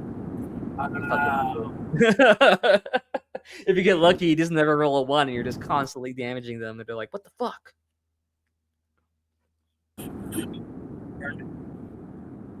That's nice. All right, and then we got the Screamers. Yeah, these guys are just basically your flying chaff. But they got 14-inch move, which is crazy. It's super nice, especially if you gotta like run them. Yeah, only 3 health apiece. Not too crazy. 5-up save, like everything else in the army. And the melee attacks ain't that great. I mean, at least they got charge +1 damage now, which is kind of cool. But with 3 attacks each, they're 3-man units. On 4s and 4s, like they don't really get damage off. Not really. But they're a beast, so they're only gonna ever have a control score of 1, so someone can always easily steal an objective from you if you only have these guys on there. But they're great for taking an objective that nobody's standing on, so that's kind of like their use. But they got an interesting little charge ability, which I think this one's pretty thematic too, which is fun. So this one is you can use it any charge phase. So I think it would actually work with like a counter charge too if you pop one of those off. And as long as it's not in combat, you can pick an enemy manifestation to be the target and then make a charge roll. Oh, so this ability itself is making the charge roll. You don't even have to counter charge. That's cool. That's funny. So yeah, you pick a manifestation to do it. That's so funny. And manifestations are those endless spells that would be in the battlefield. And then you do a 3d6 charge, so better than a normal charge. And yep, you can move a distance up to the value of the charge. It can move through combat ranges of enemy units and must end that move within a half inch of the target. So like any normal charge, right? And if it does so, this unit has charged. So yeah, you just get to charge a manifestation with 3d6. It is really funny. I think Tyler, his phone probably died or he had to do something. So he might be back. I don't know. I'll see. But I'm going to keep going. Yeah, I'm going to keep going. So, yeah. And then if this unit charges this turn, inflict D3 mortal damage on each enemy manifestation. So, yeah, and it will do damage to the manifestation you charged into. So it's cool. I mean, this seems more like another more of a movement shenanigan thing. Because, again, like these guys aren't good for really fighting. You're not going to charge them into something because you think you're going to like be killing it with them. It's more to either like maybe you can lock somebody down or you can like maybe somebody has a manifestation on a objective that is like 12 inches away. You can just pop this ability and hope that you can get over there. And then you can probably steal an objective that way or something like that. So it's got some fun little some movement shenanigans right there. I think I actually might start bringing these guys in my list too because of that. Because it's just so fun. Oh, I didn't even have to have the screen open for these dudes. Ah. Well, anyways, if you're watching on YouTube, here you go. You can pause right here and look at the Warscrolls because I didn't have them open when I was talking about them. Yeah, flamers and screamers. All right, now let's go to the next guys, the horrors, the pink horrors and the blue horrors. Yeah, these guys definitely got a downgrade. They are not that good. But it's hard to balance them. I feel like, even in AOS and 40k, it's like they either make them like busted as shit or weak as shit. There's like no good middle ground. And now with this, with this new book, it's like they just made them weak as shit. So kind of sucks. Yeah, so with the pink horrors, I mean, their profiles are basically the same. The only little difference is the pink horrors will have 2 health and a 5-up save, but the blue horrors will have 1 health and 6-up save. Their weapon profiles are literally the same thing. They have a range weapon, 12 inches, so it's short, but 2 attacks each. So if you're running like, 10 guys, it's 20 shots, 20 guys, 40 shots. So the amount of shots going out ain't too bad, I guess. But there's no Ren. There's only 1 damage, so it's not that crazy. And then the same with their melee. It's just completely average. 2 attacks, 4 fours, 1. Like, yeah, they're not meant for killing. The passive on the pink horrors. Theirs is each time a model is slain, before removing the model, pick one of these effects. And you can either split them, and you can split the 1 pink into 2 blues into a into a friendly blue unit that is within 12 of them. But you can't bring them past their starting value. So, if one of these pinks pop and you still have like a 10-man blue unit that's at 10 guys, you can't boost them up to 12. It's not gonna heal them past their starting value. I think they had a thing in here for that. But it doesn't say. Oh yeah, it's on the blue horror scroll. Yeah, it's not on this one, but it's on the other one. So you can see it on YouTube, I guess, if you're looking. But instead of making them split, you can also make them blow up. Let's call it Petty Vengeance. So each unit that pick an enemy unit that's in combat with, and then you roll a dice on a 5-up, you do immortal damage. So that's actually kind of not too bad. Or at least the nice thing is now you get to choose. I think in 3rd edition you couldn't. You had to like declare one of these abilities before you even like played the game or something like that. Like it was like a weapon option kind of thing, or an ability option, whatever you want to call it. But now you get to pick on the spot, which is kind of cool. But now here's the blue horrors who really got fucking hit with the nerf bat. Their main ability is just called Split Again. But the shitty part is this ability used to be the same like the pinks, where you just popped it anytime they died. But now you can only pop this ability at the end of the turn, which now makes it suck, because if the whole unit gets... Oh, I never brought him back in. I forgot I had to like bring you back in. You're just sitting there the whole time like watching me talk. But yeah, so for these blue horrors, I think now with the way it reads, because you only do this ability at the end. I don't know. I mean, maybe somebody had to correct me, because the way I read it, it sounds like if they die before the end of the turn, like the whole unit, then they're gone and you don't get to bring them back. But if you do get a couple guys, or at least like 1 or 2 guys alive by the end, then you can use this ability to bring guys back. But yeah, it says I roll a dice for each blue horror model in this unit that is slain. And then on a 3-up, you can add a brimstone model back to this unit. And then, yeah, that's kind of really it. And then it has that caveat talking about like you can't reinforce them or bring guys back and make it higher than their starting value or whatever it is. Yeah. So, yeah, I think that definitely made him shittier.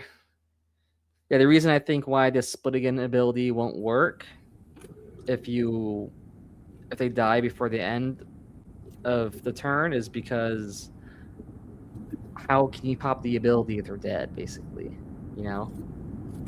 And even then, it wouldn't really make sense. It's like, where are you going to place them too? Because you're supposed to place the brimstones in the spots kind of where the blues died. So like the whole unit's gone. It's like, where do you put them? So yeah, it got shittier. Blues are not the fucking... Hey Brandon, so like, what would you move towards? Would you move more towards having them explode or split? I'm a man of chaos, so I think explode. But I mean, strategically, what do you think? Yeah, I think now, because now with how the rules are, I mean, yeah, if I brought pinks and blues, it kind of just depends on the situation. Like, yeah, if some blues are dead, then I'll probably just do split. But if no blues are dead, then I'll just blow them up. And then same thing too. If I brought pink horrors, but I did not bring blue horrors, then I just always just make them blow up every time. Because you can't. I'm not gonna split them into anything. So yeah. And I feel like now with how this stuff works, it's like most of the time you're probably just gonna make them blow up. Like fuck it, just maybe hopefully get off an extra damage or 2, and kill the guy you're fighting with. All right, now we got the next, which is kind of... I don't know why they did the book like this. Like, they had all these demon heroes, and then some demons, and then now we have another demon hero, the Gaunt Summoners, and then we go to the mortal heroes. Yeah, I don't know why they did it like that. It's kind of weird.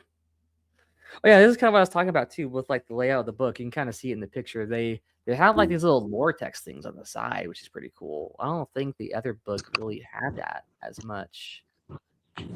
Well, I guess it's just with some of the heroes. Yeah, that Changeling has it too. Yeah. But that's kind of cool. Anyways, here's the Gaunt Summoner. This is like that unique demon hero for AOS. Someone once told me you gaunts to take him. You gons to take them. You just gons to, man. Nice. That was a. I wish I had that. Do I have that? I don't have that. I do have it. Dude, No, I don't have it. where's the soundboard? We need it. Right there. I don't know if you heard it. That wasn't it. No. I need to see if they have the badum sound. That would be so funny. I bet they do.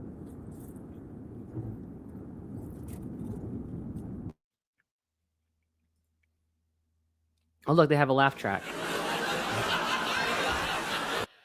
There you go. Anytime you make a funny joke, I can just do the laugh track. Yeah. Can you hear it or no? No, but I get it. Okay, well, it'll be on the recording then. Yeah.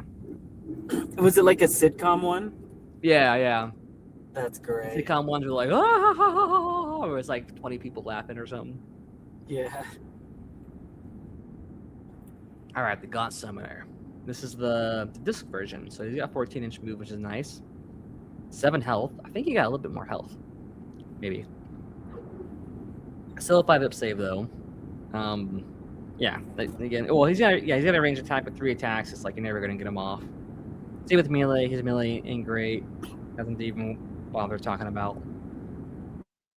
He's got a charge phase passive ability though. Smashers at the Silver Tower. So enemy units cannot end a charge move within a half-inch of a friendly Argent Shard that is wholly within 12 of this unit and was set up on the battlefield in the same turn. It's kind of a lot of caveats, but and they can't move within half-inch, which is weird. I mean, so I think that actually effectively kind of stops somebody from charging the shard. But it only works if you're within 12 of this guy and it was set up in the same turn. So it's kind of like a lot of hoops to jump through just to like not have someone charge it. Yeah. I don't know. Maybe it would. I mean, I could see how it could work though. Like maybe in movement phase, you move this guy up in a choke point, then you move your Silver Tower, your Argent Shard next to him, and now you effectively blocked off that choke point because they can't charge into this thing now. So, I don't know. I guess that's the way it would work. Yeah. So the other ability, I think they still have the Silver Tower ability. No, they don't. That is completely gone. All right. So this this ability, at the start of any turn, you pick an objective that you don't control and that you controlled earlier in the battle. And then now you control that objective. Oh, that's actually kind of funny. That's cool. That's actually not bad. Well, even if other people are on it, you just like, that's mine? I don't think so, because like, if somebody's on it, they still have like their control value, which is like, OC. And you always measure that at the very end of the turn. So I don't think it would work against that because, yeah, if they got guys on it, they'll just take it back, obviously. But this would be great for like an empty objective, like maybe there's an empty objective halfway all the way across the battlefield, or or not all the way across, maybe in the middle. Usually, it's probably where this would be. But it's like too far away. You don't have enough guys. It's like round 4, and then so maybe you pop this ability and you basically steal that objective like towards the end of the game. That's what it sounds like. How you might have to use it. So that's kind of funny. It's not bad though. It's kind of cool. Then he's got his own spell, Arcane Imprisonment. You pick an enemy hero in combat with this guy. Oh, I see. This is his put him in a box kind of fucking ability. You cast it on a 7, and then if the unmodified casting roll exceeds their health, they are automatically destroyed and can't be replaced. Yeah, so this is like, what was that? I think they used to call it something else. It was like Silver Tower or something. But it's the same thing. Yeah, you literally just like insta kill a guy if like your casting roll was higher than their health. Which actually ain't too bad because like because like most foot heroes are probably 5 or 6 health. So even just using this on some hero, some foot hero, it's like an insta kill. But maybe you can insta kill someone who's a little stronger than that. That's kind of cool. But you got to be in combat with them, and you can only do this in your hero phase. So, yeah, like good luck getting that off. Jeez. All right, and then we get the foot version of the Gaunt Summoner. I think his weapon profiles are basically the same. He just doesn't have the disc weapon weapon. And then he has that charging passive thing again, the same exact one with the Argent Shard, and you can't charge within a half inch of it. He's got that same objective stealing ability, but he's got a different spell ability. So this one is pick a enemy unit within 18, cast it on at 7 until the start of the next turn. Half the target's move characteristic. That's pretty solid actually. That's going to be really good against like cavalry, who have 10 or 12-inch move. And then the effects of the fly ability do not apply to the target. I don't know if that really matters. It could. Maybe if you target like some big hero who has flying, like sure, now they can't just like go directly over a terrain piece. They have to like go around it or something. But like that's all that's gonna change. So I don't know. The flying part doesn't seem to matter that much. But having the move characteristic is solid. That is pretty cool. That I can definitely see this being a good spell you might cast in the off turn. Oh, no, it's until the start of your next turn. So you don't even have to cast this in an off turn. Yeah, you can still cast this in your turn. And so this would be a great way to stop a fast-moving army. Or to somewhat stop them. Pick it on one of their fast movers, and now they're slow as shit. Nice. All right, let's go to the next guy, the Fate Master. So he's the new hero that they released with the book. This guy who looks like he should be in Slanesh or something, showing off his thighs. He's like, yeah, I got a bunch of armor on me, but you know what? If you get my thigh, it's all good, dude. You can slice my thigh open. I don't care. It'll just turn into a spawn anyways. But yeah, I remember seeing his abilities. He's got some interesting stuff. Basic kind of hero profile. His weapon's probably a stronger version of any hero weapon besides the Lords of Change. Only 4 attacks, so that's always lame. 3s and 4s, 2 rend, and 2 damage. So 2 rend, that's kind of cool. Like the highest rend in the whole fucking army, probably. So yeah, I mean, if he does fight, he might do something. But he's got his hero phase ability, which costs 2 fate points. That's what that little blue number 2 on the side means. That's the fate point cost. But yeah, if you pop it off, you pick a visible friendly Arcanite unit. The Arcanite just means like the mortal side, so the Zangors, the humans, that stuff. You pick one of those guys wholly within 12 of this guy. And then for the rest of the turn, the first time an enemy unit ends a charge move within 3, so really just moving any charge move, because when you end a charge move, you have to be within a half inch of a guy. You can remove that target from the battlefield and set it up in reserve. So it's kind of like you get to like fuck with them, and you get to teleport them back up into the sky if they charge you, which is really funny. That is cool broken. Yeah, I know, it's really silly. Like you can like just bait somebody too. Like you can like put some dudes on the objective, watch the enemy like try to charge you, or assume they're gonna charge you because you got this is like a thing you got to pop off in the hero phase.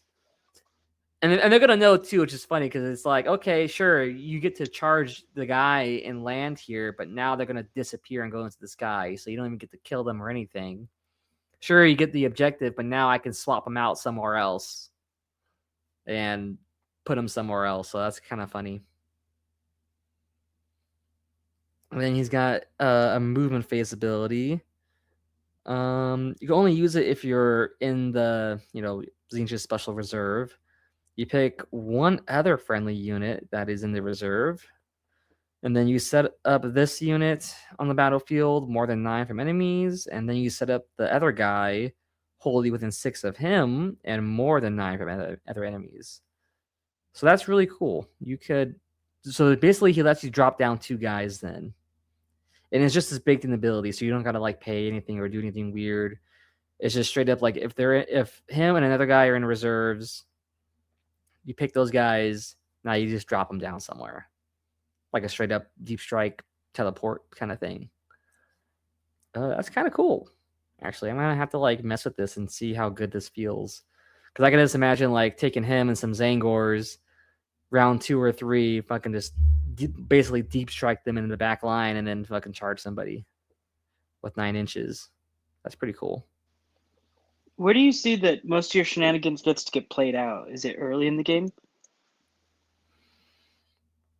Not really. I feel like it might be being played out like round 2, 3, or 4 because most of the shenanigans is like swapping dudes out and stuff. Or like some of the other ones were like charging and other movement things. So, because usually in the games, like round 1's always like setting up, right? Like most of the time, you're not fighting unless you are playing or fighting somebody who has like an Alpha Strike build. But yeah, if you're not playing against an Alpha Strike army, then like round 1, you're always just kind of set up. So even with these guys too. But there's ways you can kind of go around it though. Like, what was I thinking of? Yeah, actually, I don't know. Yeah, there's really not too much you can really do. Yeah, it's really gonna be the round 2, 4, and onward. Yeah, how this stuff would really do anything.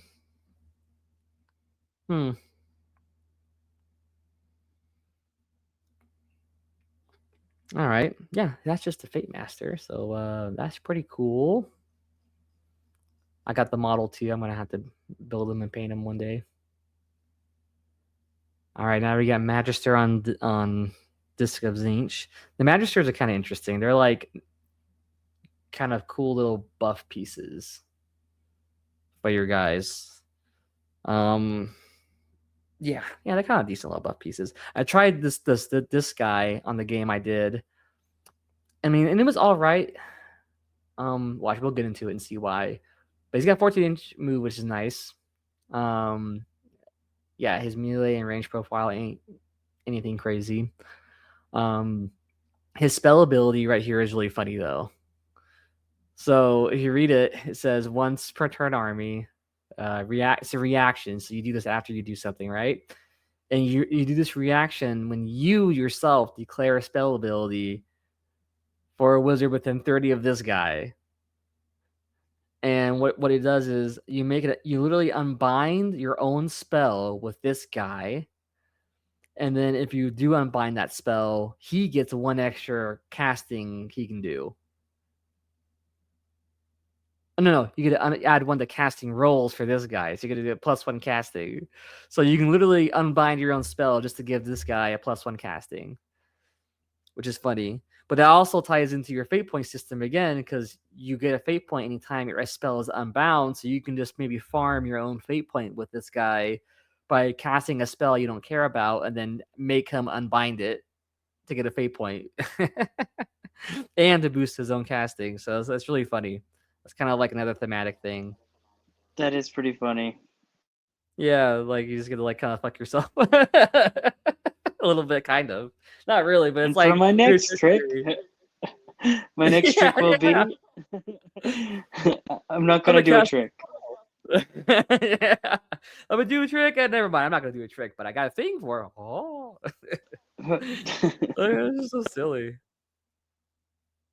But yeah. Besides that silly ass ability, which is just funny, he's got like a melee fight phase, a passive ability. Yeah. So this is one where if you got 6 or more fate points, so this is why it kind of. This is the part, or having you needing to have 6 or more fate points is what kind of makes this guy not as good, because you got to build those up and maintain 6 or more to even make this thing work. But if you do, you get +1 to your attack characteristic with melee weapons for Arcanite units while they're wholly within 12 of this guy. So basically your humans and Zangors. And the Zangors are basically your hammers. So Yeah, if you keep them near your Zangors, they get an extra attack, which is pretty cool. And then of course, if you pick the the battle formation that gives you extra attacks on 9-inch charges, then you could potentially boost your Zangors to like 5 attacks per guy. So you can reach 100 attacks for 20 Zangors, which is really funny if you're able to get the buffs off. But yeah, they got to be wholly within 12 That's the part that sucks too, is they got to be wholly within 12. So you really got to make sure your movement's good, or else you won't get it off. Now you got the other guy who's the foot version. Basically everything's the same. The only difference is his fight phase ability. And with his fight phase ability, it's you pick Arcanites wholly within 12 of him also, but they get crit mortals, which is kind of maybe even better. And also, you don't have to have fate points to make this active. No, sorry, I see it. You got to spend the CP for it. But that's not bad, though. At least you don't have to have fate points for it. So you can like pop this off whenever, just as long as you have your CP for it. But then again, he's a foot hero guy, so it's going to be hard to like set that up because again, like you might have him near your Zangors, but then your Zangors are probably going to charge someone. He probably isn't going to charge someone, and now they're not wholly within 12, and you can't use it. So it's kind of tricky. But if you can use it, it's cool. Yeah, and if anyone doesn't know, crit mortals is I think it's what was it? I think if you roll a 6 on your hit, it just automatically gives you a mortal wound, is what it is. So it's pretty strong. It's a good strong one. So imagine having crit mortals on 100 attacks with Zangors. That shit might get fucking crazy real quick. You might be having like 20 fucking mortal damage going through, or 10 to 20 or something like that. All right, we'll go to the next guy. I can't even hear you. Your mic is muted. I was saying, I just see your mouth. Oh my god, you just saying a bunch of shit right now. it was deep, bro. The things I was saying were deep. It was like game changer. Too bad I forgot what I was saying. No, I'm just kidding, but no, like I was saying it's Uh-oh. Can't roll. Yeah, oh no.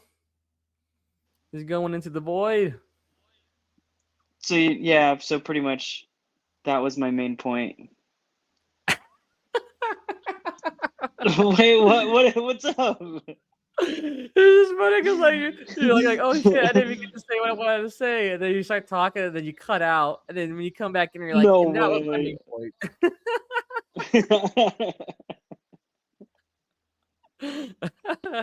Nice. Well, my point was like it's always when you throw 100 dice that you can't roll a 6 for your life, you know? Yep, that's me. Yep, out of 100 dice, I'm gonna have like 3 6s in there. Yeah. So I'll probably like be planning on setting that dude up so correctly and perfectly just to get the buff off, and then I get like 2 6s out of 100 attacks. It's like, all right. Yeah. Cool. And then just telling the other person, "Oh, you got to take those 2 6s." Oh. Yeah, like, ooh, 2 mortal damage, take a bitch.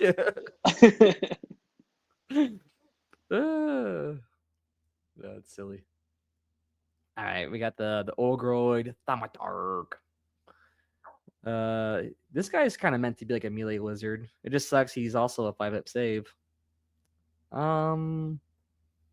But his attacks are kind of decent-ish for a hero. Yeah, he's got a ranged weapon that can shoot in combat too, which is cool. But it's not that great. Yeah, but his melee weapon's kind of cool. 6 attacks, 4s to hit, 2s to wound, 1 rend, 2 damage, extra damage if you charge. But I think his abilities are better than just trying to make him be like a fighting guy. So, or he might be more of like a mage hunter or a hero hunter kind of. So he's got this reaction where if the enemy declared a spell for a unit within 30 inches of this guy, so that's pretty big range, This guy can move 6 inches, and it can move into combat and must end that move closer to the caster. So you're forced to move 6 inches towards the caster. It's kind of funny. And if this unit was in combat at the start of the move, it must end that move in combat. So yeah, unfortunately, that's just telling you like you can't just take him out of combat with this thing, because that probably would be so broken. Or yeah, to just get him out of combat for free, basically. But the fact that it can move into combat is cool. So like maybe this guy is set up pretty close to like some enemy wizard, and then they pop a spell, and now in hero phase you just fucking zoom over to them. Even if you are in combat too, because you just got to end in combat. It doesn't have to be the same combat. So like maybe he's in combat with one unit. There's an enemy wizard within 6 close to him. They cast a spell, and now he just zooms over to that guy instead during their hero phase. So that's kind of funny. And then the other one is at the end of any turn. If any damage points were allocated to an enemy wizard or priest by this unit's attacks, that's cool. It's just any damage that was given. That's cool. Oh, sorry, I didn't read the rest of it. And if the unit attacks this turn and that enemy was destroyed, so you got to kill them basically. I don't know why it mentions having any damage. It's kind of like pointless. But basically, if you kill that wizard or priest, you get to heal 7, so you get to heal all the way back up. And you can add 1 to the power level for the rest of the battle. So he gets 1 more extra spell. Baseline, he's power level 1. That's what that wizard parentheses 1 it means. He's power level 1. So yeah, if you're able to just like fucking slay a wizard or 2 during the battle, you get more spells out of them. That's kind of funny. It's kind of cool. I mean, the spell is called Arcane Absorption, so I guess it makes sense. But that's kind of actually like a cool little thematic thing, you know. Like he can beeline towards enemy wizards. You can try to kill them. If you do kill them, you heal and get extra spells you can cast. That's kind of actually like a little thematic, which sounds pretty fun. Yeah, I don't know if that's going to be too great competitively, because currently there's like the soggy version of the Ogroid, which is a way more probably competitive because he can like teleport around the board and shit. But this one feels pretty like thematic if you want like a wizard hunter type guy in your army. So that's kind of cool. All right, and then next hero we got is the Curseling, which this guy is pretty cool. I actually liked him a lot because he's like a holdover from Warhammer Fantasy Battle, with a new model too, because his Warhammer Fantasy model is way different looking, and of course like more rugged and rough looking. And he was like some named Chaos Lord that was bound to Tzeentch or something. Yeah, unfortunately now in this game he's just like considered like a generic hero, which kind of is lame, but he's still a really cool guy though. I got him painted up. I think he's like one of the best looking heroes I've probably painted so far. And they actually made him cool now. I think a lot of people are even saying he's kind of like a almost like a must-have maybe because of his abilities to add in your army. So let's check it out. So I mean, he's got a ranged attack weapon, D6 attack, so that's kind of whatever ish, but 3s and 3s, 1s and 1s, so that's not bad, right? Being 3s and 3s, so you can chip some damage away hopefully. And his melee weapon is okay as well, with it having the 5 attacks, 3 4s, 1 rend, 2 damage, so he can at least maybe damage a little bit while he's fighting. But the main thing about him is his abilities, right? So his fight ability, combat phase ability. If this unit is in combat, it can use a non-summon spell ability as if it was your hero phase. So you get to cast a free spell in combat. That's cool. And as if that ability had the unlimited keyword, and as if this unit had not cast any spells this turn. I think that's just like technical jargon for probably competitive shit, but I think that's there to say it means like you can cast so regardless of like any other spells you casted like maybe in your turn, this allows you to like cast any of those spells again, basically, is kind of what that's saying. So that's cool. So like you can probably cast your own hero phase spell, or his own spell that's on his war scroll, or maybe your normal generic spells, which is cool. Like maybe you do the transform to spawn one, turn a guy to spawn. Maybe you do Shield of Fate, and now you're like buffed up, or you buffed up your other guys, or maybe you just do the raw damage one and try to nuke down the guy you're fighting.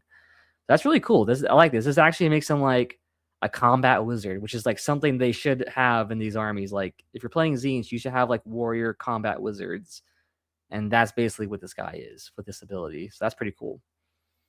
And then the hero phase or his spell is you pick a enemy within 12, cast it on a 6, and you get to subtract 1 from save rolls for attacks that target that unit.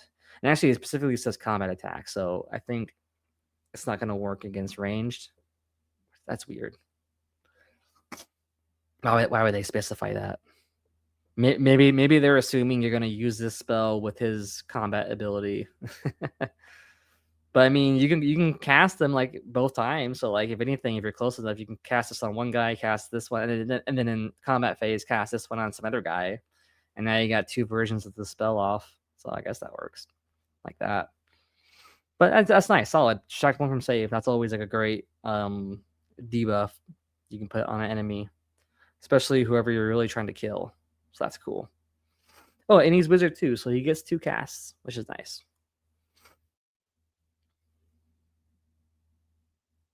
Yeah, unfortunately, for the combat phase ability, though, I'm pretty sure that just means you can only do it once. Yeah, because it even says once per turn. So even though he's wizard level 2, you're not going to be casting off 2 spells in your combat phase. You're just going to cast off 1. But effectively, though, in 1 turn, this guy's basically like a 3-cast wizard. You could think of it like that if you get him in combat. That's interesting. That's definitely cool. I think I'm going to put him in the next list I make and try him out because that sounds fun. Yeah, nice. Now we got all the Zangors. So yeah, we got the Zangor hero. Called the Zangor Shaman. 14-inch move. So basically any disc flying guy is going to have 14 inches of movement. I think the only guys who are 12 inches is like maybe the Chariots and the Lords of Change or something. Let me see real quick. I can take a look. I got the book right here in front of me. I'm pretty sure the Chariots were not 14. Yeah, they're not. They're like 12 inches. So yeah, disc guys and Screamers are 14 inches. So that's kind of cool with Tzeentch army. Yeah, the Shaman got definitely a glow down. He's definitely not that good anymore. He used to be great because he could like give recursion to the Zangors, but they took that away now. Yeah, same basic Tzeentch stats, still garbage melee weapons. His hero phase thing is the holdover ability from the index. So he gets to pick, but now he can pick any Arcanite unit. I guess that's the difference. Before he can only pick Zangors. Now he can pick Arcanite unit, holier than 12 of them. And you roll a dice on a 3-up. They can do run and charge. Basically it. So I guess it's nice you can do it on like acolytes now, but I mean I don't think you're really going to be yeeting acolytes into combat with run and charge that much. So I mean, it's better for Zangors, but still, even then, it's like with all the teleporting shenanigans you got, why bother running with run and charge when you can just like do the smoke and mirrors and swap them right next to the guy, or teleport them with the shard and bring them somewhere else, or whatever the fuck, like there's no point really for run and charge now.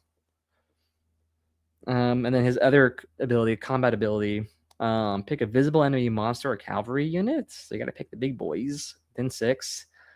And those targets, melee weapons, have the companion weapon ability for the rest of the turn. This is a weird one. This is going to be like really weird and tricky to use and depends on who you're even fighting against.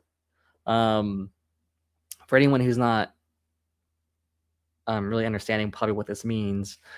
So like, you'll have weapon abilities, right? Like here on the Zangors, it says crit 2 hits. That's your weapon ability.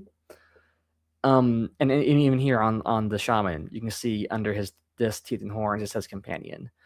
But companion is kind of like a debuff mechanic. It means you can't buff those weapons up, so you can't. If you are affected by like, a +1 hit or a +1 wound, your companion weapons won't be affected by it. And of course, companion weapons won't have any extra weapon abilities like the crit 2 hits or things like that. Most of the time, I think there's some armies with some units that might be like a caveat to that, and they like kind of bend the rules and they do let them have that stuff. But those ones will like explicitly say it.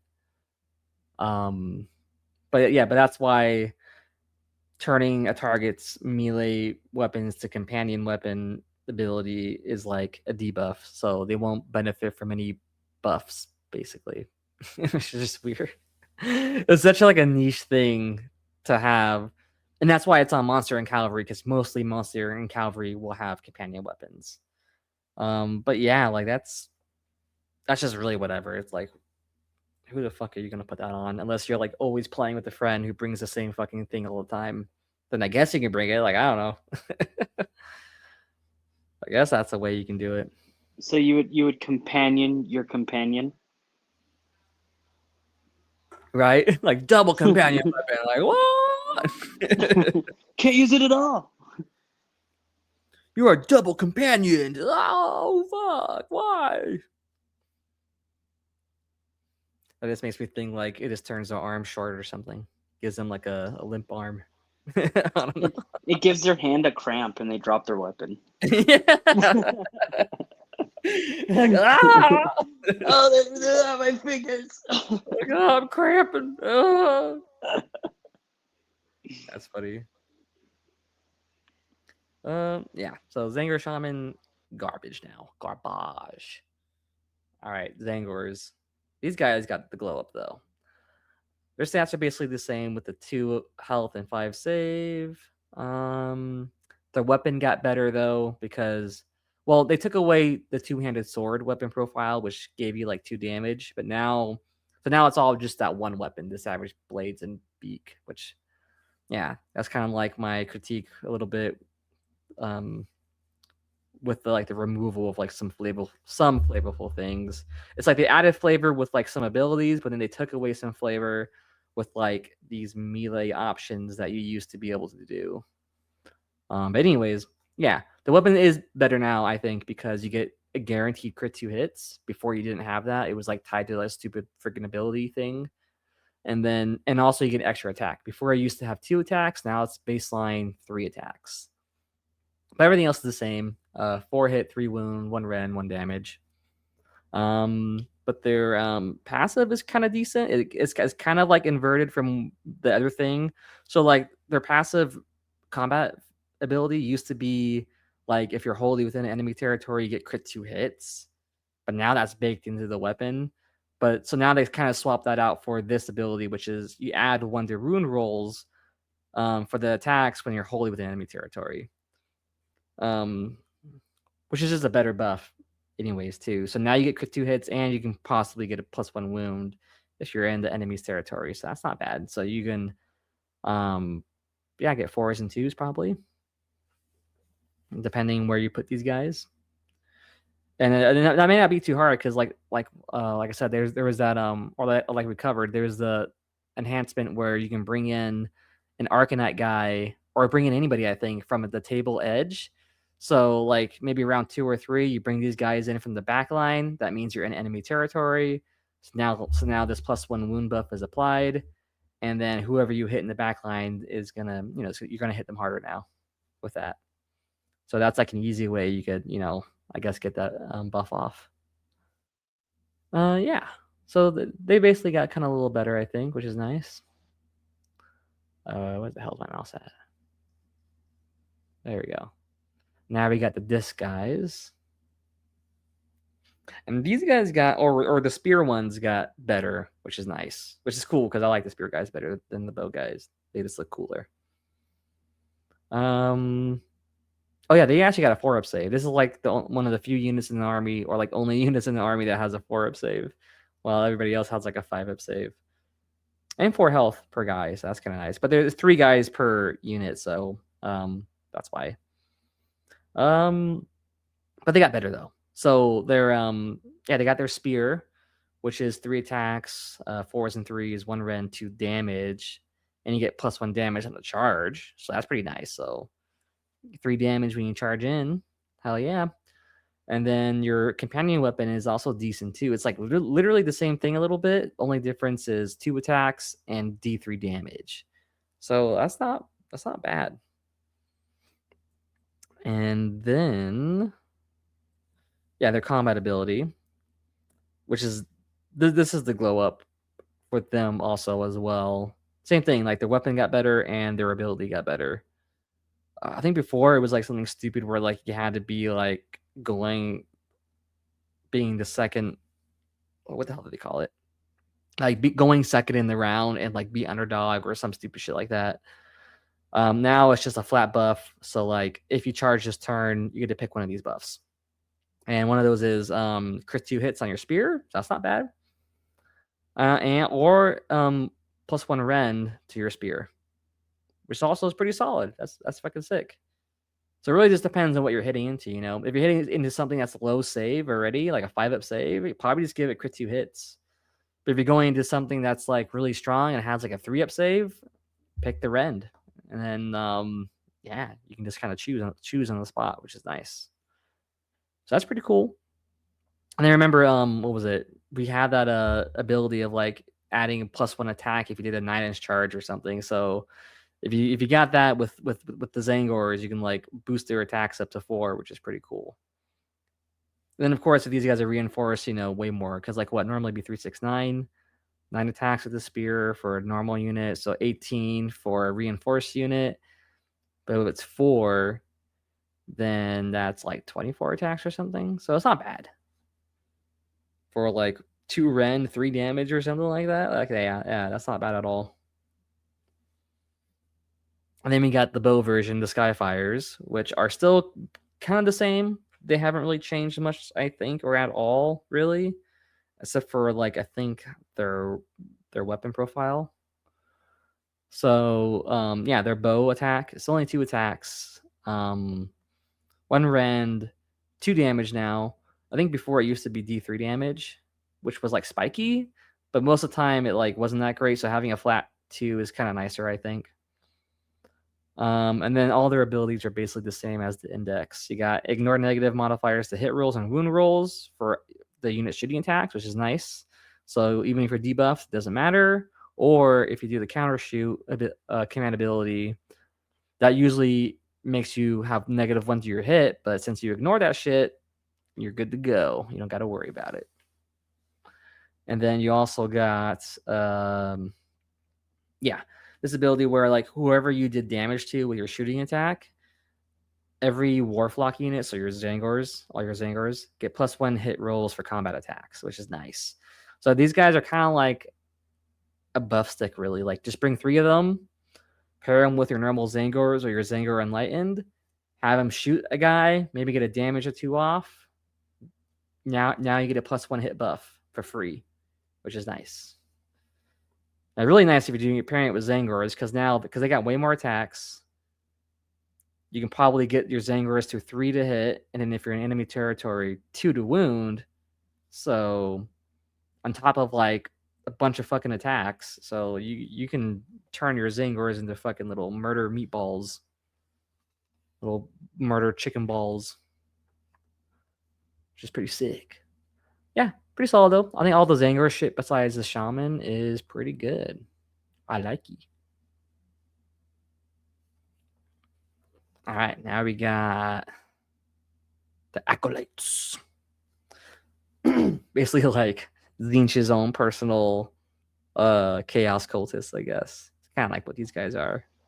That's pretty cool. Like, I know that there's acolytes in 40K or whatever, but I think the word acolyte just means like new believer, isn't it? Yeah, I think something like that. Yeah, right. It's like yeah. I don't know. Let me check. Let me Google it. Can I Google it? Yeah. What does acolyte A mean? series? Or A series? series? I can look it up right now. It's funny, What? That John. person? Our buddy John has the Google thing for his house, Oh. and every time he calls me up, I'm like, "Hey Google, turn off the lights," and then boom. Oh my god, it's tied to his whole house. Yeah, dude. Oh It's my awesome. god, that's silly. Yeah, that's crazy. I think there was I don't know if you've seen this guy's YouTube video. What was it? He does like cartoon stick drawing things, and it's usually like comedy sketch things. But like at the end of it, he was like, "Hey Google, hey Siri, subscribe to this YouTube channel," and it was like, and then it made your Google or Siri just go to YouTube and like subscribe to his channel or some shit. It was funny. No way, that's so cool. Something like that. I mean, it may not be subscribed, but like I think it opened up a YouTube video or something like that. It was funny. Hey Google, explode the refrigerator. Yeah, it was funny because like his video said that. So like you'd be on your phone watching his video, and then at the very end he says that, and then it activates your own Google in your house, and it fucking does it. It's so funny. Whoa. Yeah, I because think it heard the voice. the funniest one is the Xbox series has that where if you're playing on your you're playing on your TV, there's like people and they'll ask them like, "Oh, are you playing with the headset or are you playing on your monitor?" And they'll be like, "Oh, I'm playing on my monitor," and they'll be like, "Xbox, turn off," and then that person will get kicked out of the game. That's funny. Yeah, That's bad. I didn't know you could do that with the Xbox Connect or something. That's funny. yeah. It's pretty funny watching those videos where they're like, "What are you playing on?" He's like, "Do you have a headset?" And he's like, "No, I'm just playing with my remote." And then they're like, "Xbox, turn off!" And then the person like, They just disappear from the lobby. It's like, all right. That's good. That's a good troll. What was that? I found. I don't know. I guess acolyte means a person assisting the celebrant in a religious service. So priest? That doesn't make sense. What? I No thought it was way. like a new believer. Maybe there's a different version of it. Maybe it's acolyte, like diet soda, like acolyte. I like Acolyte. light. This is the low calorie version. The low religious. Only 60 only 60 prayers instead of the 120 prayers per acolyte. Anyways, so Kyric acolytes, yeah, these are just like your only human basic foot soldier guys. They changed a bit. They used to have a shooting attack, now they don't. It's just melee weapons. I think actually the melee weapon got a little better because now it has one rend. Before it didn't. So that's kind of nice. Yeah, pretty simple. They're a basic chaff unit with with the 1 health, a 5 save, 5 move, whatever. But their ability could be kind of good. It's another like movement shenanigan thing. So this is if this unit has more, or yeah, if the unit is more than 6 inches from enemy units, you can move X amount. X is referencing the fate points you have, and it can move into combat during any part of that move as well. So, yeah, if you like have your fate points built up and you have like 4 or 5 or 9 or whatever, you can move these guys that many inches. Which is pretty crazy because, like, yeah, if you actually do stack up your fate points to like 9 or 10, you can basically just turn these guys into like a 15-inch move guy. Oh no, sorry, this happens during enemy movement phase. So this is like a weird counter move thing, actually. I completely missed that part. It's not like during your own movement phase. But still, that's crazy. You can move, just get more than 5 fate points, and you can move more than their actual move value. And the fact that you can move into combat too is so funny. It's like they're actually meant to just like body block people. These guys actually might be kind of decent as chaff then, just because of that. But you got to get the fate points though, and then I don't know how that's really going to work because in the first round or two of the game, you're not going to have that many fate points. So that might be kind of harder to pull off. But it's still a neat trick. It might be good. Just maybe it's like a last line of defense real quick before they, ultimately get kicked off the table.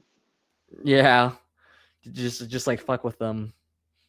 Like, oh, I see you're, setting up for a charge. Be ashamed if I moved off the objective, so now you can't get there, or some shit. Like, I don't know.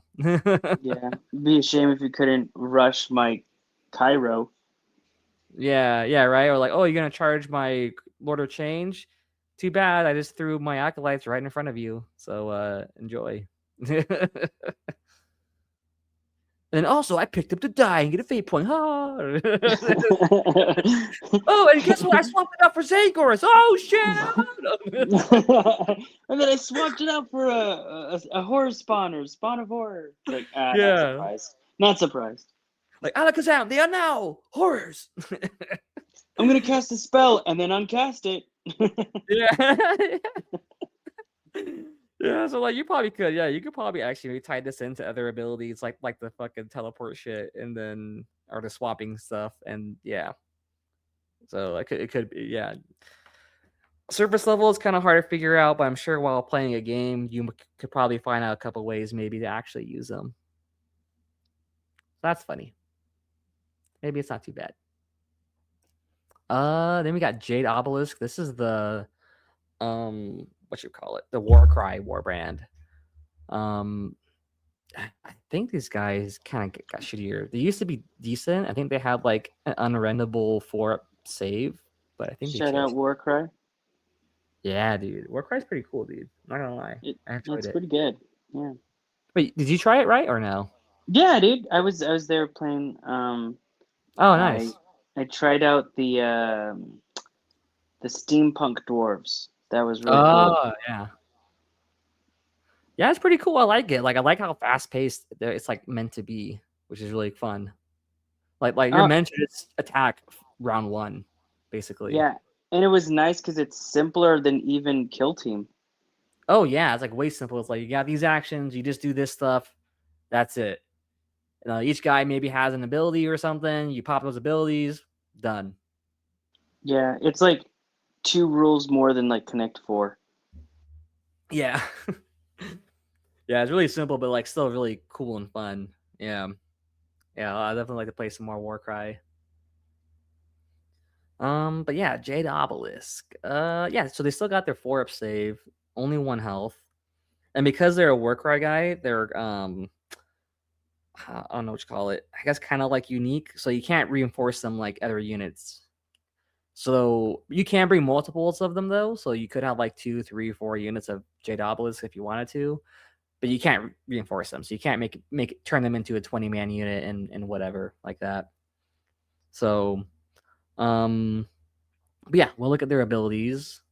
They got the passive Idol-Lark. Oh, it's a token. Okay, yeah, because the models actually have, I think, that like crystal token thing with them, maybe. Or I was saying that it's Idol-Lark. Oh, maybe it's the bird. I think they have that bird thing with them, and maybe that's the token. And okay, yeah, it just says you put the token next to them. That's all that ability says. Okay, that's fucking dumb. The silver monoliths subtract 1 from the Ren characteristic of weapons used for attacks that target this unit, while it's wholly within 12 of an Argent Shard. Kind of okay. I guess that kind of still keeps them as like this Taff unit that can take hits, but now it's only subtracting 1 rend. But so like depending if you get hit by whatever you get hit by, it still may not be that great. And you have to be standing next to your Argent Shard, so I don't know. Seems like it might be hard to pull off. But then we got Chosen by the Stone. This is if the unit has any models carrying the bow weapon, pick a visible enemy unit with an 18 of this unit to be the target. Roll a dice and a 3-up. Place that Idol-Lark token. Place the Idol-Larks of all other friendly Jade Obelisk units next to their respective units. Then place this unit's Idol-Lark next to the target. While a friendly Idol-Lark is next to the enemy unit, subtract 1 from that enemy unit's move characteristic for each fate point you have. Oh shit, that could be good.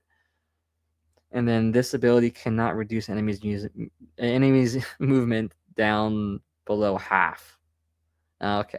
But that's not actually bad though. Okay, so maybe instead of using this guy as a chaff to like take the hits, you can use them for this move for reducing their movement. That's not bad. Yeah, and it's just an ability. You just pop it off during shooting phase or your shooting phase. And it's an 18-inch range. That's not too bad. That's like the normal shooting range in AOS. But you gotta get a 3-up though. So that's probably the harder part. But a 3-up isn't too bad for like a one-time ability thing. Okay, maybe that's not bad. Get a couple fate points, pop this off. Now that 6-inch infantry is 3 inches, or that 9-inch cavalry guy is 6 inches. So that's actually not bad. Maybe not bad. Yeah, and then now here's the chaos spot. Here's our bestest boy right here. The true OG, the man of the hour. He is the OG, dude. I think this model is still from Warhammer Fantasy Battle. The same exact model and kit and shit. So yeah, this dude's been around. He's been chilling and still in the game. In all the games still. Shit, he's still in 40k. At least in 40k, it's like actually like a damage unit though, like a cheap damage unit.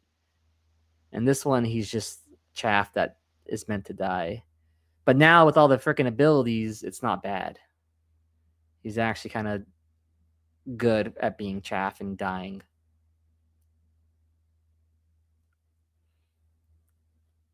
All right, so yeah, he's got 2d6 movement. Yeah, that's like Tyler dropped again. We'll see if he comes back. He might come back. If he can't, he'll let me know. I'll tell you guys. Yeah, 2d6 moves, so it's just a funny random movement. Yeah, see, he's got 5 health, 5-up save.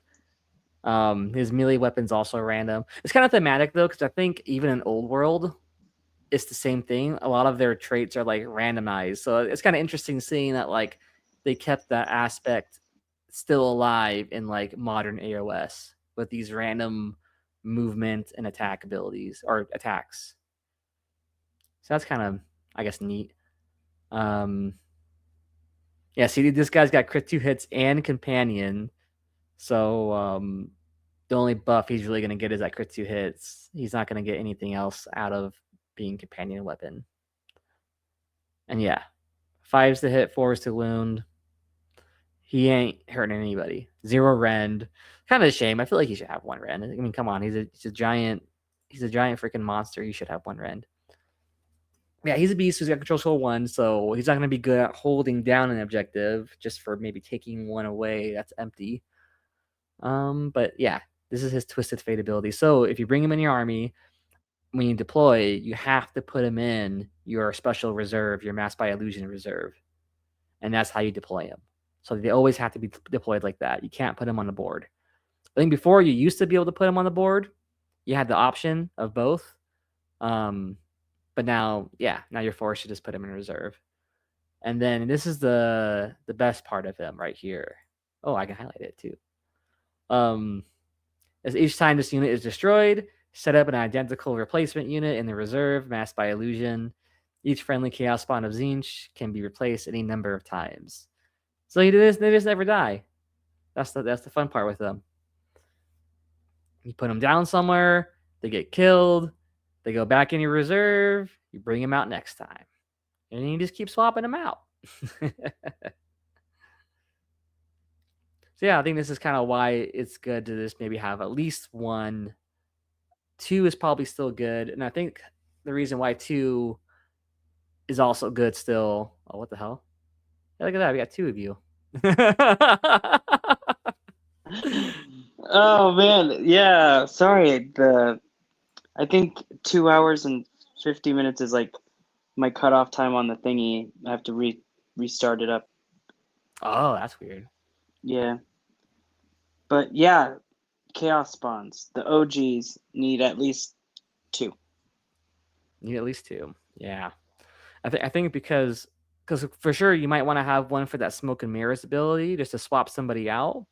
So if you want to save somebody or tricks or mess somebody up or whatever, you can swap them out with a spawn. And then the other reason, or the reason to have the second one is because you have that spell transform to spawn.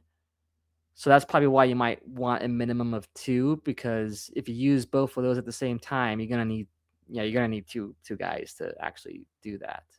If you transform a guy to spawn and swap somebody out with a spawn, yeah. But it's possible to do more. Like I said, you could probably cast that spell again, in the off turn or the combat phase thing with Curseling or whatever, and then get like a third spawn out. But that's probably not gonna be as likely of a thing. But yeah, Spawn's like the fucking MVP now. All right, now we got the manifestations. Now this is the actual abilities of the manifestations, these are the endless spells, and these got nice and good too. They got some great buffs on them. So look at my book actually. Yeah, the sigil. The sigil is kind of the same as it was with index, which is great. It's just like an awesome buff stick thing. So basically, when you put it down, everybody within 9 inches, friendly and enemy, will get one of these buffs. And you roll 2 dice, and you pick the result of one of them. So you roll your 2 dice. Maybe one's a 3, one's a 5. You look at these abilities on here, and you pick one of them. So if you get a 1, nothing happens. Unfortunately, you get nothing. A 2 or 3, you could heal D3, which is nice. And the enemies take D3 damage, so that's pretty cool. And it's kind of cool that that's the 2 and 3. It actually seems like a very, it's like very lenient. That it's like a 2 and a 3 for a heal and a damage like ability. That's kind of nice. On a 4, targets can use charge. Yeah, what the hell? Oh, yeah. So basically on a 4, you can give guys run and charge. That's kind of interesting. Run and charge on a 4. Doesn't seem like that's something that's going to happen that much, but I mean, hey, if you get it, why not? 5 is just a +1 to hit, which is solid, and -1 hit for them. Oh, sorry. For 4, I didn't even read the rest of it. It was you can get run and charge, but the enemies can't use run abilities. Actually, so for the enemy, that's actually probably, or it's better to have this as a debuff for the enemy probably. Because since they can't use run abilities, that means they cannot use a redeploy or even use retreat. Because redeploy and retreat count as running. So that's actually good for that part. Run and charge for yourself, maybe not so much, but denying them a redeploy and a retreat is solid. That's not bad actually. And yeah, +1 to hit for yourself, or -1 hit for them, or on a 6, +1 to wound for yourself, or -1 wound for them. Yeah, pretty solid. It's a great spell. Yeah, and it's a 9-inch bevel. I don't know if I said that or not. That's what it will be. Yeah, and then next we got the Tome of Eyes. And this guy's actually got a movement range now, which is funny. So now it can kind of like follow you around a little bit. Before it didn't. Before it was stationary. Oh yeah, and it has melee weapons too, which is funny. It didn't have weapons before, so like if someone tries to attack it, it can fight back. So that's pretty funny. Yeah. So its ability is kind of the thing I said earlier in the podcast. But you gotta be 3 inches next to it. So as Tzeentch wizards within 3 inches of this, they can use a spell ability, or it says immediately use a spell ability from the lower change and lower fate. So it's like a free spell also on top of your other spells. And yeah, and it says you can use a spell from lore of fate or of lore of change. So if you pop this guy out, you basically get access to your whole spell lore. But you can only cast, 1 spell from it, so you don't get to cast like everything. But it's still cool. It's nice. It means, like, if you're running the spell lore with the transform to spawn and the Bolt of Tzeentch and stuff and the Fold of Reality, once per hero phase, you can probably do the Shield of Fate, which is nice because that's a great defensive spell for yourself. So that's pretty cool. So cool. So like the eye book, like that is a book that looks at you. And when you're looking at it. Hell yeah, dude. While you're reading it, it's also reading you. Yeah, it's like, can Can you close your eyes? I need to finish reading this word. Yeah. Can you close your eyeball, please? And he's like, oh, okay. And then it looks down and it's like, oh, nice cock. Could you picture it's like it's got something in its eye. It's got something in its eye. It's just like right. flickering It's his eye. It's like this. It's going. Squinting. It's like I got a hair. I got a hair in my eye. Get it. That's funny. Hell yeah. And then man, after turning the pages too, like how thick is this book gonna be with the eyeballs popping out? It's Because as the thick pages as ain't gonna be eyeballs. laying fat. Huh? Oh, what if it's like you know how when they have those pocketbook books when you're a kid and you would like turn the page, and when you would turn the page that item was still there, but like the surrounding that item was different. You know what I'm talking about? Yeah, okay, you know those like dinosaur books where it's like where'd the dinosaurs go? And then they had like eyes, right?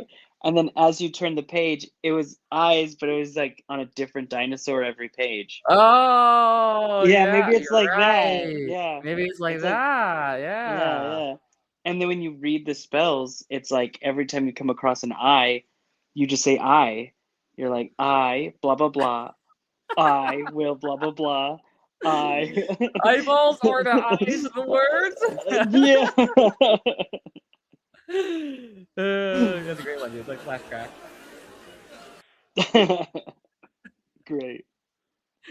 That's funny. You use the eyeballs to say I.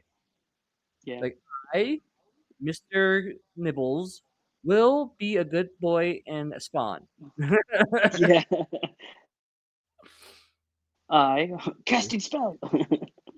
I got magic missile. That's All so right. great. That thing is cool now. And this thing's cool now too. Before he was like a shitty anti-wizard thing, but now the demonic simulacrum is just a straight up damage spell. Yeah, I think everything about it's the same. He's got 9-inch move, 8 health, 5 save, whatever. But its weapons are cool now. Anti-wizard, so you get extra red for killing a wizard, and crit mortals on its attacks, which is cool. And 2d6 attacks, so you know you can get lucky and spike high and get like 10, 12 attacks, whatever, with like a decent little weapon profile. But the fun part with them is how many extra attacks you can get. So it's add 2 to the attack characteristic of this unit's snapping jaws for each fate point you have. So like I think when I was playing my game, this was pretty funny because I think halfway through or something, I had like 6 or 7 or 8 fate points. So, and I rolled high on this too. I got like maybe 8 or 10 on the attacks. So I was like, okay, I got 10 attacks plus 16 more attacks because of fate points. So now I'm tossing in like 20 something attacks off of this one little spell. Like, oh, and crit mortals. Oh, and your guy's a wizard. Thank you. It is fucking like fucks whatever it hits. So if you just save your fate points, you could like actually make this thing kind of strong, which is funny. I like it. I like how some of these abilities are just like kind of buff you up almost in a ridiculous way sometimes. That makes it cool. All right, and then this is the profile for the Argent Shard. This guy, what is it? Okay, yeah, nothing crazy. He doesn't have a move characteristic. It doesn't show on the page. 6 health per thing. It is 2 models, so you got like these 2, I think, circle 80mm bases. Each one has that like obelisk thing on it, so it's like a 2-part faction terrain, I guess you can say. But yeah, in its hero phase, it basically just lets you cast a spell through it. Only once per turn, so you can only do 1 spell through it. But it's also any hero phase, so that's cool. So you could do like a counter cast through it, which is cool. And yeah, you just like measure. So like if you're gonna cast a spell through it, you just measure that spell through that thing. And there's no range for it either, so it's not like you have to have like your wizard close to one of them to cast through the other one or something like that. It's just like it literally just says the next time a Tzeentch unit uses a spell ability, So your guy can be anywhere on the board, and then you can just like cast right through it, which is pretty cool. Yeah, and that's it. And then of course, if the enemy, because like if you're outside the normal unbind range from like the other enemy wizard, you can still unbind through that thing. So it kind of gives your opponent a chance to still unbind the spell if you're like casting through it, to kind of keep it fair, I guess. But then yeah, once per turn on the movement phase, any movement phase as well, which is actually kind of cool. I think I overlooked this a little bit when I was playing. You pick one of these effects. Yeah, one of them is if there's only one of these shards in the battlefield, then you get to bring back another shard and set it up wholly within 12. So this is how you can bring it back. And this is great again for farming your fate points. You kind of actually want your enemy to kill one of these things a turn, so you can generate fate points from it. Basically, you got to be careful though on how you set it up so they don't accidentally kill both of them at the same time. Because if they kill both at the same time, then the whole thing's gone. Yeah, but the way you set it up though is wholly within 12 of this terrain feature. So, the one that's alive, and it has to be 1 inches away from other terrain features, more than 3 from objectives, and more than 9 from enemy units. So you can't just like plop it right next to an enemy. Unfortunately, even though sometimes that actually might be kind of good. But then the other ability, you can do either or, right? So like even if you have 1 shard still, you can probably still pop the second one if you really wanted to. Probably better if you got 2 though. But you get to remove that terrain feature from the battlefield and set it up again on the battlefield more than an inch from other terrain features. Yeah, the same kind of spacing and ruling, but you literally just teleport it across the battlefield, and you just got to make sure you're spaced out between the terrain and objectives and enemy units. And you can do that any movement phase too, which is cool. So like, I don't know, maybe like your turn, you bring one of them back, and then the next enemy's turn, you teleport one of them somewhere else, which is pretty cool. And then remember, there is that enhancement where you can resurrect or bring back like a dead acolyte unit or arcanite unit within the shard. So you can like teleport that shard like away from someone, then drop down the fucking arcanites from there and take an objective away and shit like that. And yeah, so it's pretty cool. It's got some like interesting fun play. Gives you extra range in your spells, and you got some more movement shenanigans with it. So that's the cool part with that. And then actually that covers the main rules for the Tzeentch army. The only other thing is the only thing left in the book is Spearhead, I think Path to Glory, and some like armies of Renown and stuff like that. Yeah, up to you, Tyler. Do you want to cover the Spearhead stuff too, or the other rule stuff, or are you good? It's up to you, dude. I mean, I'm here with you. I I mean, when I can be. I mean, All right. I've been dropping in and out like I know. crazy. I want to be like full support, and then I'm gone. Right. Well, I just love how like you were talking about something, and you're just like, oh man, I forgot. Anyways, blah blah blah, and then it cuts out, and then you come back in, and you're like, and that's why I like it. Dude, it's so funny. One of the technical errors that I had, the sound went out. The sound went out. I couldn't hear you at all. And then the sound came back, and you were like a little squirrely voice. You're like, and I was like, oh yeah, it was great. that is funny. Nice. Actually, what might be kind of good to do? Yeah. Okay, I guess we'll just keep going. That's already 2.5, but it's fine. Maybe I can go through these quick. We'll try. Yeah. So there's Army of Renown rules. This is kind of cool. Like it'd be cool if 40K had this. It's like an extra. It's like a different way to play your main army. It's literally like giving you different like main faction rules for your army. The trade-off though is like you're stuck to like a certain build and style though. So like you can see, Oh, so they like do have that, dude. they do have that in 40K. Yeah, yeah. Anytime you buy a combat patrol, your combat patrol will have a name to it. And if you go to the app, the 40K app, Mm-hmm. and you look at the data sheets, like before you decide to build a list, you could click onto a faction and it gives you those different um, combat patrols, and they'll have special rules, special data sheets, and special stratagems. Oh no, not yeah, because this isn't Spearhead. This right here, this Army of Renown, is actually changing how your whole army in the main game plays. Oh, That's what this is, the Army of Renown. Yeah, because I don't think 40K has this type of mechanic, huh? Where you can completely change the whole faction's rules, right? I don't think so. I never saw I anything like think that. I, I think maybe in Crusade. Yeah, but Crusade's Crusade though. That's narrative stuff. That's the narrative Yeah, like stuff. and nobody plays it. Yeah, because this is meant for the main game, and people actually use these Army of Renown rules in competitive gaming and tournaments and stuff too. If they're actually Yeah, good, then not. sometimes they're garbage and nobody uses them. But if they're good, people actually use them. Like I think Stormcast has a good one, and people actually use that, and maybe even Chaos has a good one too.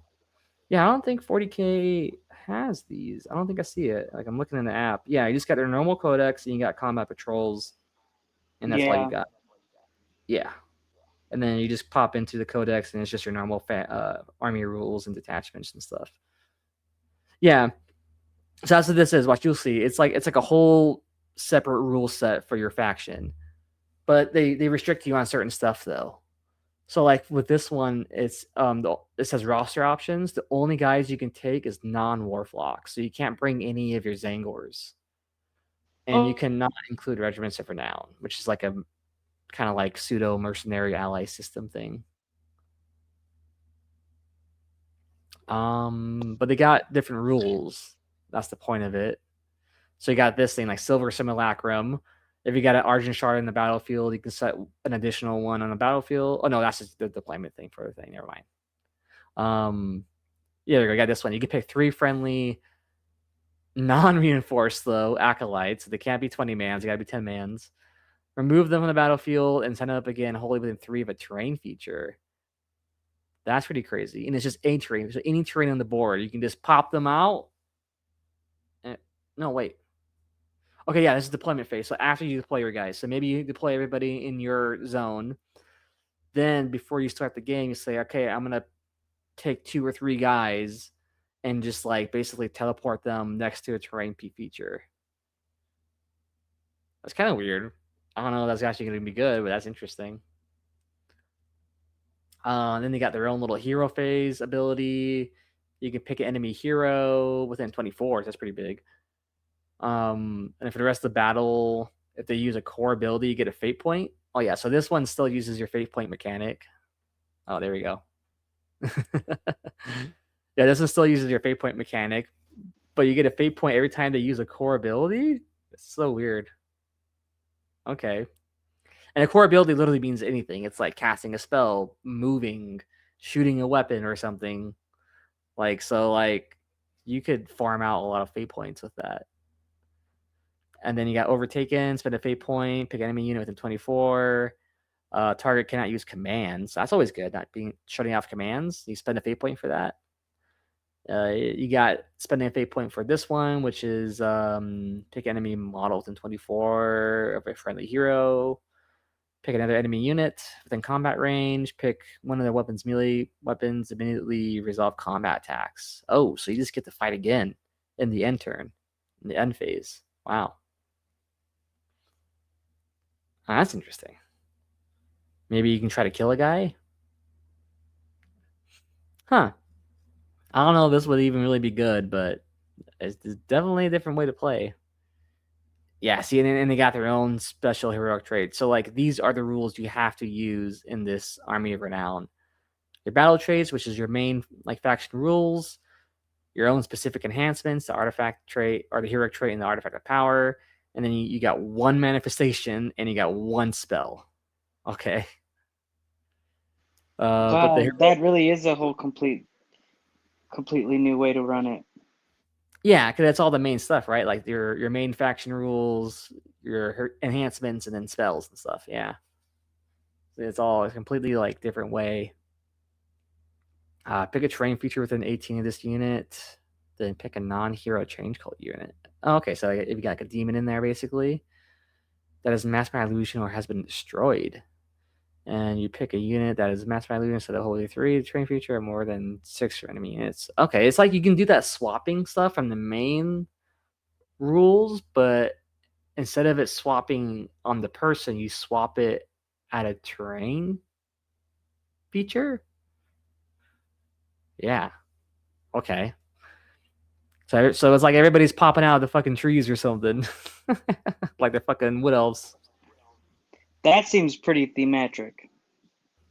Yeah, that's kind of interesting. They're just popping out of the terrain, like hey. Yeah, they're coming out of the goddamn walls.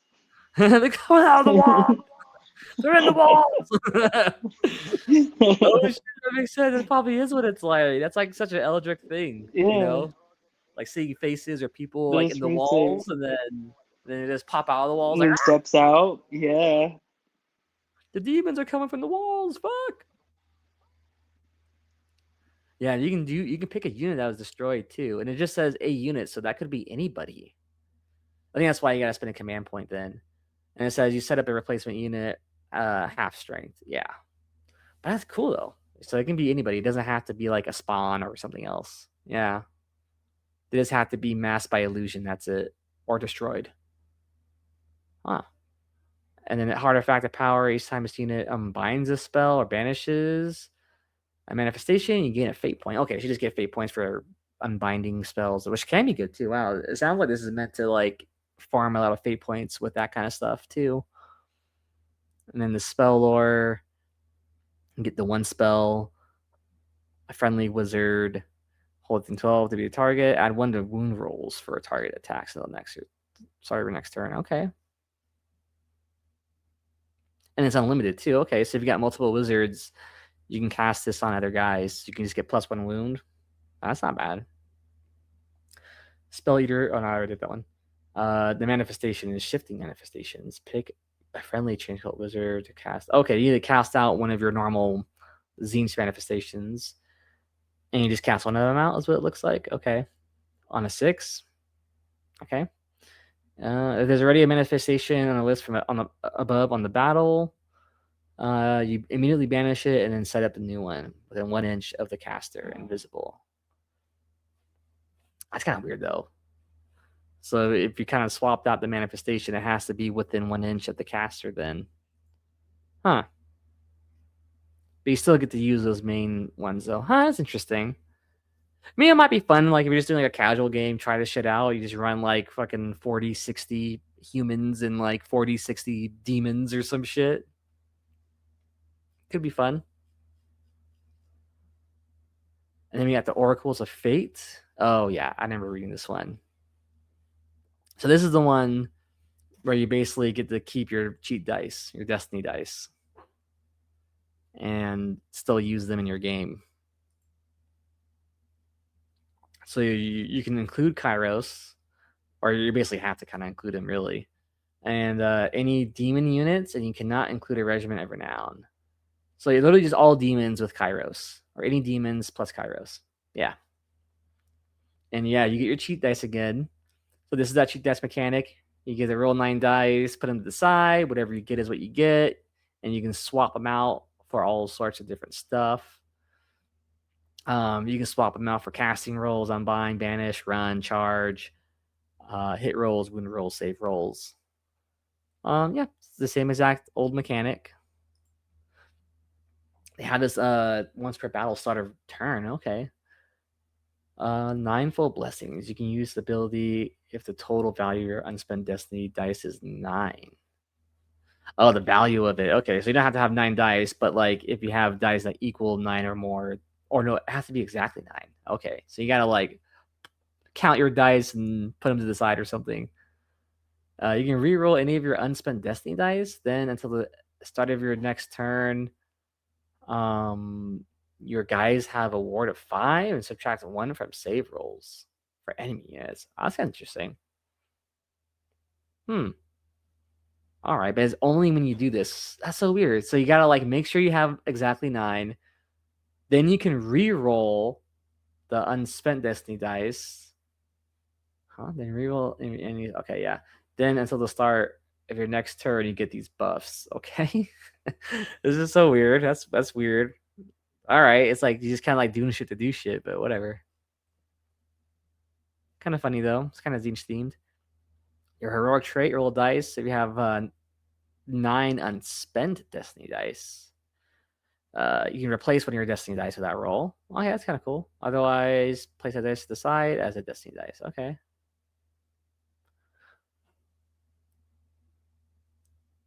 And then you got the artifact of power.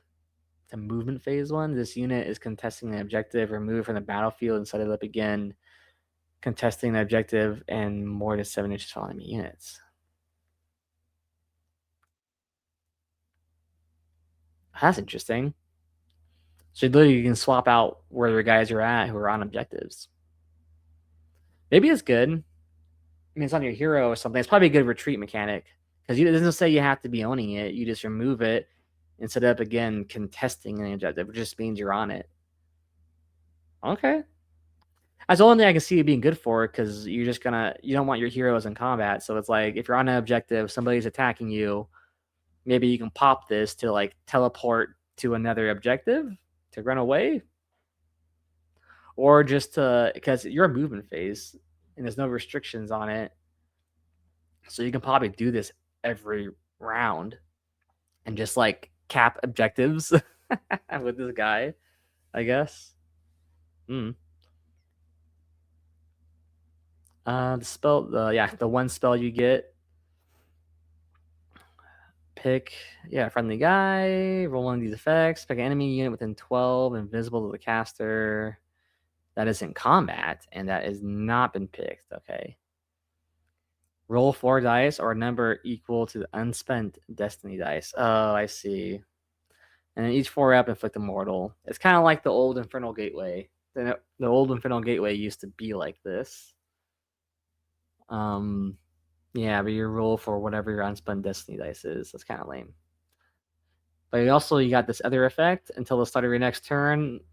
Oh no, just pick one of the following effects. Okay, my bad. So you can do the damage one, or you can do this other one, which is until the start of your next turn, add 1 to the run rolls and charge rolls for friendly Articles of Fate units while they are wholly within 12 of the caster.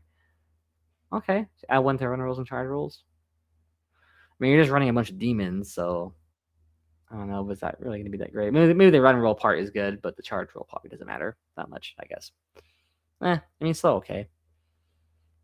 Or I didn't even notice that. There's a third ability. It's roll a dice, predict the future. Roll a dice. You must replace one of your destiny dice for that roll. Yeah, these are all like the old rules, just like tied into this one spell. Okay, whatever. That's weird. And then the manifestation lore is kind of the same thing. It's like you get a chance, you can pick one of your main ones, but if you summon a new one, the old one gets banished, then it's 1 inch away from the other guy. I don't know. This one doesn't seem that fun. This is just like all the old mechanics still, just in this format, but you can only bring demons. I think the other one sounds funner. This one actually sounds like it could be interesting because you got like weird shit going on and you're farming fate points and shit. All right, well, that's the armies of Renown. Now let's go back to the other stuff. I think I'll hit the Spearhead now. We can hit that real quick because they got a new Spearhead. I actually tried it out a little bit. I played with my wife with this just so I could try it out. And it's okay. I think my wife used these guys, but I was kind of like playing for her because she doesn't really know how to play. So it was almost like I was playing for myself, but my wife was rolling the dice. But this is like a whole Zangor Spearhead only. And yeah, so you get 6 disguise, but 3 of them are bows and 3 of them are spears. You got the shaman and you got 10 Zangors. And this is the actual what do you call it? The loadout, the structure of the army. Because sometimes, and a lot of spearheads, it will say, you get like 5. Because in the main game, a lot of units are 10-man units, right? But in this mode, usually if they're a 10-man unit, they'll split them into 2 5-man units. But for this one, they specifically made them be just a 10-man unit. So they want it to be one big block, I guess. But yeah, here are their. I can't even see it on the thing. I gotta look at my book and see what they actually say. So yeah, this is your battle trait. So again, these are like your faction's rules. We got 2 kicks on the screen. So your faction rules are one of your spear unit has to come in on the second round basically within 1 inch on battlefield edge and more than 6 from enemy units. Set this unit up wholly within friendly territory. Yeah. So you got to do it within your territory, which ain't that great, I guess. I mean, it can be okay depending how things are. You got your hero phase thing. You can look at 3 cards from your tactic deck, and then without adding them to your hand, and then in any order, return them face down to the top of the deck or the bottom of the deck. So basically, if you see some nice cards, you can like put them back under the top and be like, "Yeah, I'm gonna grab that next turn." But literally cheat with the freaking tactic cards. All right, cool. And then you got cheat destiny. Instead of discarding that card, return it face down to the bottom of your deck. Okay, so like it's kind of weird that you put it at the bottom of your deck, I guess, because unless you're like spending your cards a lot, you may not even get back to it. But I guess it depends on how much you're spending your cards. I guess. Then you got your regiment abilities. You pick one of these when you're doing the game. You can do one where you get to subtract rend from the enemies when they target you and fight you, but only if you're underdog. So that's kind of like a stupid caveat. Or you can pick the one as a passive hero phase thing, +1 to your casting rolls, while your general is wholly within 6 of another friendly unit. That's not bad. I feel like that's kind of better, especially because you want to cast your spells off anyways, right? So that might be a little better. Maybe the rend thing's okay if if you want to be more tanky, I guess. But you save in a 5-up anyways, so you're gonna change your 6-up save to a 5-up save? Like, okay, whatever. And then you got enhancements. You can pick one of these for your general too. Pick a visible friendly unit wholly within 12 of the general. That target can move d6 inches. It's only once per battle, enemy move phase. That's interesting. Yeah, I can't move into combat or anything like that. So kind of cool. You can kind of body block or tag an objective or whatever. You got Fold Reality, so a spell. Pick a friendly unit within 12 on a 6, remove the target from the battlefield and set it up again. That's cool. You get a teleport spell. Infernal Gateway, this is a damage spell. Yep, pick a guy within 18. On a 5-up, roll 3 dice or a number of dice equal to the number of battle tactic cards you have. Oh, discarded this battle. Oh, okay, yeah. So they're kind of going off of the mechanic from the main army a little bit. So like the more discarded cards you have, the more dice you get to roll. So if you're on like, I don't know, round 2 or 3, you might have a lot of cards discarded, so it could be good later on. And you get to inflict a mortal on a 4-up. So it's okay. And then you got this end of any turn. Pick a visible enemy unit within 12. Your general, then pick a friendly Zangor unit in combat with the enemy target. On a D3, on a 2-up, inflict amount of mortal damage to the unit and return the slain model. So you got an option for some recursion too with this. It's kind of like, I don't know, it's kind of like a shittier version of it. I think the other Spearhead kind of has this ability. No, not really. It's actually different. Yeah. It's like the shaman's old ability, but shittier. Yeah. That's the enhancements you can do. I feel like the best ones are probably the spell ones, but yeah, I guess it depends on like what army you're playing against. Yeah, the shaman's not great. You don't really want him in combat, even though it's 4s and 3s and 1 and D3. It's kind of okay for a spearhead format. You can pick an enemy unit with his Warscroll spell on a 7-up. Each time that enemy unit makes a unmodified hit roll of a 1, you do 1 mortal damage to them after the fight ability has been resolved. So I guess that's probably there to mean like they still get their attacks off. But that actually ain't bad. That's kind of cool because if you target like a unit that's gonna have like 20 attacks or something, then you can probably guarantee at least a couple damage going on them with them rolling some 1s on a hit. The Zangro and Lighten's still good. This is almost like their normal army version. With the amount of attacks you got, the 4 3s, 1 Ren, 2 damage, 1 Ren, D3. Yeah, still good. Still 14 inches, even in Spearhead, which is nice. But their passive is different. Now it's add 1 to charge rolls for this unit while you are underdog. It's okay. I mean, the board is so small. I mean, you're probably not really going to need it, but I mean, every little bit helps, I guess. The Skyfires, I think they're kind of like the main army version as well. Same kind of profile. Their only ability is if you damage any units with a shooting attack, you get +1 hit for friendly units on that guy. So they keep that +1 hit kind of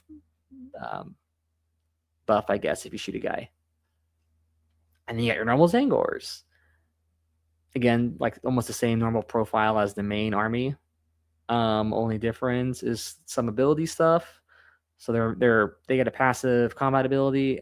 Add 1 to rune rolls for the unit's attacks while it's wholly within enemy territory. Oh, never mind. That's the same exact one as the main the main game. The only difference is they took away some abilities, really, and that's it. Okay. It's not too bad. I mean, you're still a squishy army. Everything's like a freaking 5-up save. Besides the disc guys and your shaman, actually, I guess. It's interesting. I mean, I tried it. It seemed kind of cool. I think I just kind of played my Hellsmiths a little better when I played against my wife or with my wife. But I was kind of playing against myself, so it wasn't like that crazy, I guess.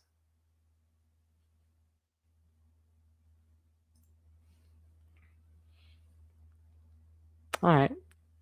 Yeah, Tyler had to step out. I think his phone's dying or he's having technical problems, so he'll be gone for the rest of the show, but that's all right. We're almost done. Just gonna finish covering up the last bits of this. We get the Path to Glory stuff, which is cool. Now here's the fun narrative bit. I haven't seen any of this at all, so this should be cool. Yep, it explains the Anvil of Apotheosis, which lets you customize a hero. Yeah, I guess I can recap what that means in case anyone doesn't know. So Anvil of Apotheosis, you set a destiny point limit, which is like your currency on what abilities you can add to them. You fill out your starting Warscroll. I think they give you like some little different options. You can kind of change it a little bit. You pick an archetype, pick the hero's origin and flaw, pick the battle mount, pick the battle mount upgrades, and pick any other upgrades. So literally just customizing them from the ground up, like the weapons, their mounts, like little abilities. Origin and flaws is like, I don't know, I guess you can think of it as like a RPG thing where it's like, oh, your face is scarred, so you got +1 intimidation, but like -1 seduction or something. Like, I don't know. Something like that. All right, so step 1, you set your destiny point limit. So you can choose it for different stuff, and it increases the cost of your guide too because this is your custom hero.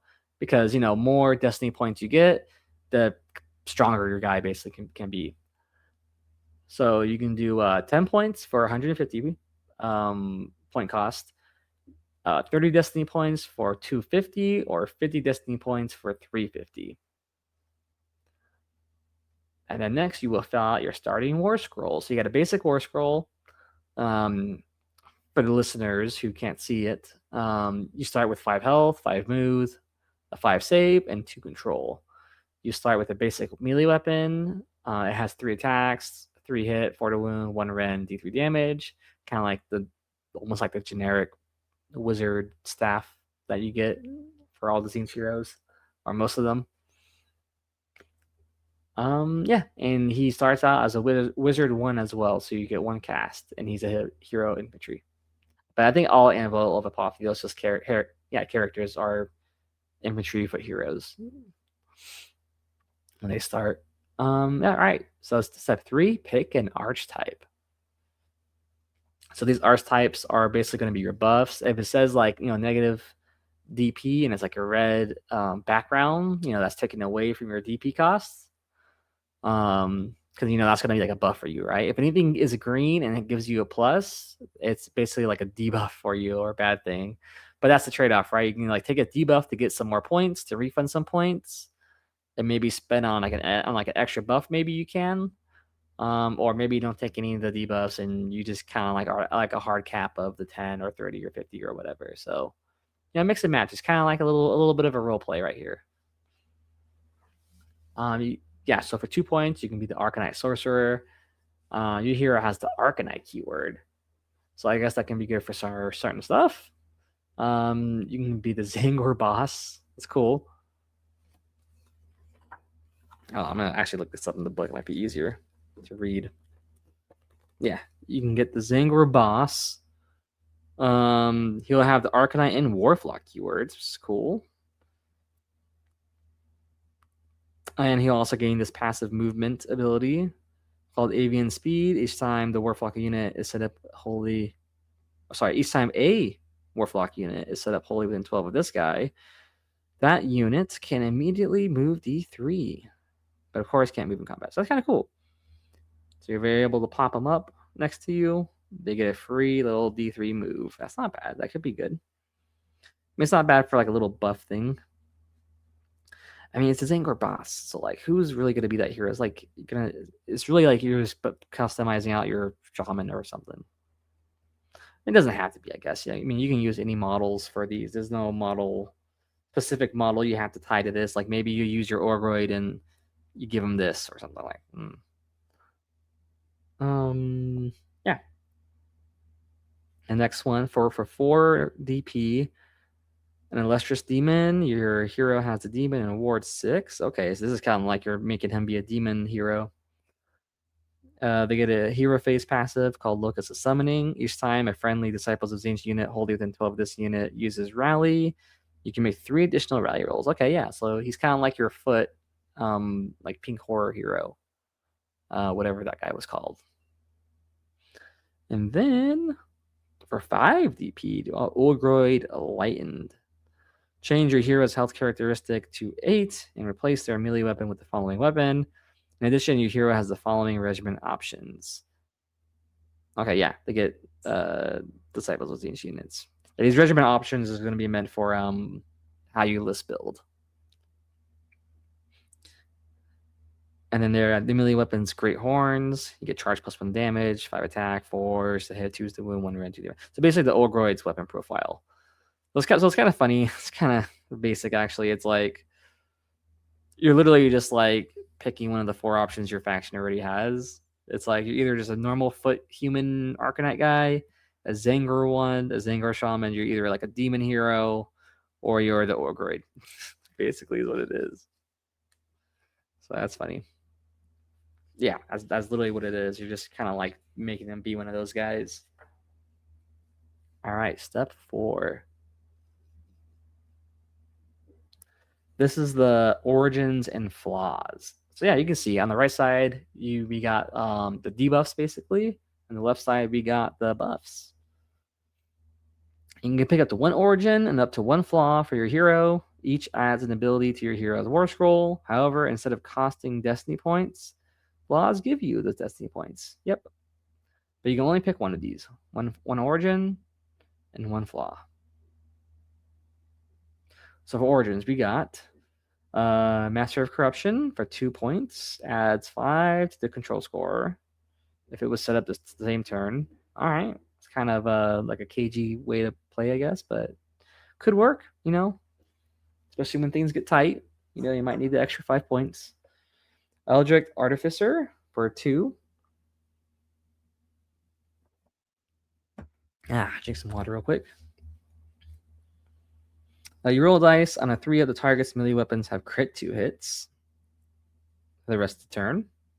Yeah, it's not bad. Depends on who you pop it on. That could be good. End of any turn for 4 points. Third eye, you get to heal X this unit, where X is the fate points you have. Nice, that could be solid, especially since this is on the hero, right? So it's end of any turn, so you're just always healing. And kind of like what we saw with the normal army rules, since Path to Glory is based off your normal army rules, just with these narrative, flavorful modifications to them. That's pretty solid. It's probably be good on like an Orgroid or another combat wizard, like maybe even Curseling or Fate Master too. If you're gonna like buff those guys out, give this to them. If you're actually throwing them in combat, heal them every turn basically, and then you can just heal them pretty easily actually. Because as soon as you get like 3 or 4 paint points, like you're just halfway healing them all the time. It's a big heal, guaranteed heal every time. That's nice. And then we have a once per battle movement phase. Cost is CP. Pick a friendly non-hero Acronite unit to be destroyed. Oh, sorry, to be destroyed. That has been destroyed. And you can set up a replacement unit with half strength, wholly within 9 of a battlefield edge, and more than 9 from enemy units. They're cool. They're coming on the edge though, but that's still not bad. Because you get to bring them back and set them up somewhere else. This is definitely costly, but that is pretty solid. Probably the best one. I can see why it's 5 points and a CP.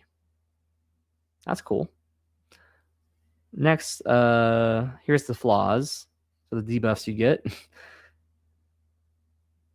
For Ever Shifting Mind, it's this unit cannot contest objectives that it contested in the previous turn. Ooh. May not be bad though, because obviously don't pair this with your 5 control score thing, but it may not matter that much. Like most heroes have like 1 or 2 control scores, so it doesn't matter that much. This unit can only be set up using a deploy ability. That's the limbed in Weird Flame. Limed in Weird Flame. I don't know. Yeah, this unit can only be set up using a deploy ability. Oh, I think I see. So I think that's supposed to stop you from putting them in your reserve. So and you got Cursed by Tzeentch. This unit no longer has the Wizard 1. Ooh.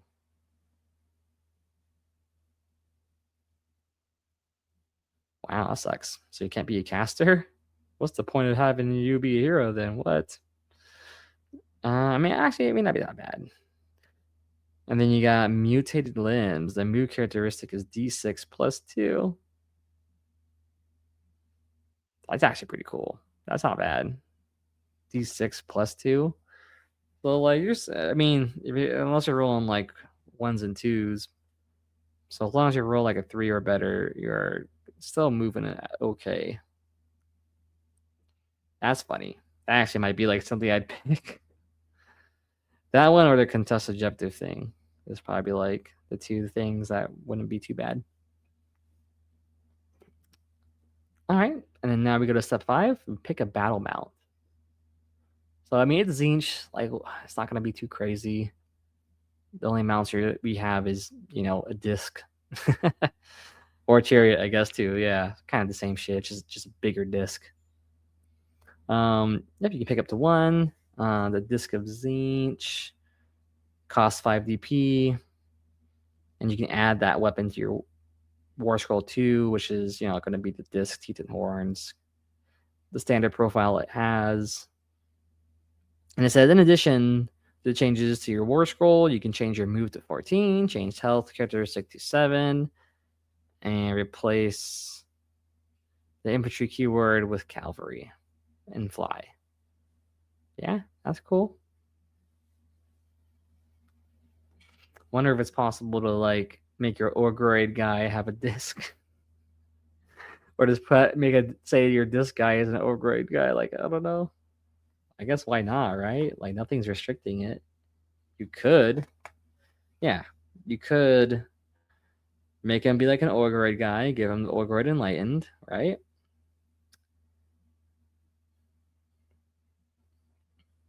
Then, you know, yeah, you can pick one of these origins, whatever, like maybe the heal one because you want him to fight. And then you give him a fucking disc.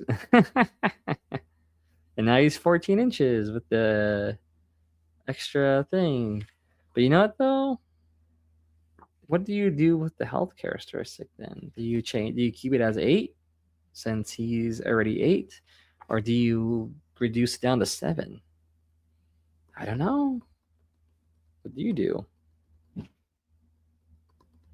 Honestly, I kind of think you just keep it at 8. I don't know why you'd reduce it down because you went to the mount. Usually the mount's supposed to increase your health, not decrease your health. I don't know. So I think you'd stay at 8 health. That's what makes sense to me. If you were to do like the Orgroid, that is. Then you add the following. Oh yeah, or you can do the Chariot, which is interesting and fun too. And that might be funny too. That actually might be better for like an Orgroid. Maybe not. I don't know. Doesn't really matter, I guess. But yeah, if you're on a Chariot, you get charge +1 damage, and your companion. The move characteristic can be 12, change health to 10, replace infantry keyword with War Machine and Fly. So still not bad. Actually get more health out of it. So that actually could be better if you wanted to be like a tanky hero. And then if you're healing too, that kind of helps a lot. Yeah. May not be bad. That might be pretty funny. Have an Orgroid riding a chariot, running around, fighting stuff. Oh, my bad. I didn't even change it. So here's, no, that's Balmont upgrades. Never mind. Yeah, we're good. We're good. You can move back down. Okay, yeah. So after you pick your mount, now you can pick your upgrades. Of course, all these cost. None of these are debuffs. So you can pick one to give you +2 movement. You can pick a +1 rend to your companion weapons. So I guess that applies to the mount. That's not bad. +1 rend. Hell yeah, make them 2 rend. You can add 2 to the health characteristic. That's not bad either. Again, just tank the fuck. Make your Orgroid tanky as fuck. Make him a 12 health Orgroid on disc. Or on chariot. You can add an ability to your hero's Warscroll, Blazing Trail. This unit can move a distance up to this move characteristic. Yeah, once per turn army, your movement phase. Yeah. You can pass through. Per turn, your movement. Okay. You can pass through other models and the combat ranges of enemy units, but it cannot end that move in combat. Then pick up to 1 enemy unit that it flew over. Roll a dice for each model in the target. Ooh, nice for each model in the target. And add 5 ups to Immortal. This unit can use this ability even if it is in combat. Oh, that is funny. That actually gets you out of combat because then now you can just use this to run away and then damage them while you run away. That's actually not bad. Just like, and this doesn't count as retreat. It's just move. Oh my god, that's kind of funny. So you probably could like charge in, get in combat, do some fighting on your movement phase, use this to kind of retreat out, but then just retreat out up to 3 inches and then charge back in again. I mean, he's only good against like a bunch of units because you roll dice for each model in the unit, but still, that's pretty funny though. And you got this other one called Slash and Rip. If the unit charges this phase, pick an enemy unit in combat with it to be the target. Yeah, okay. Roll number of dice equal to the unmodified charge roll. That's not too bad. On a 4-up, inflict Immortal. Oh, that's not bad. That might be even better. Yeah, you can only pick one of these as well. Oh, never mind. You can pick any number of these upgrades. Oh, shit. That is funny. So you really could just like pick both of these, charge in, fight them, retreat out, charge back in. It's actually cool though. That actually makes it like thematic of being like a chariot, because that's what you should do with a chariot. Is cycle charge it in and out. And then the last one, Eater of Fate. Pick a friendly Tzeentch unit, wholly within 12 of this unit to be the target. If the target is destroyed this turn before removing it from play, gain 1 fate point.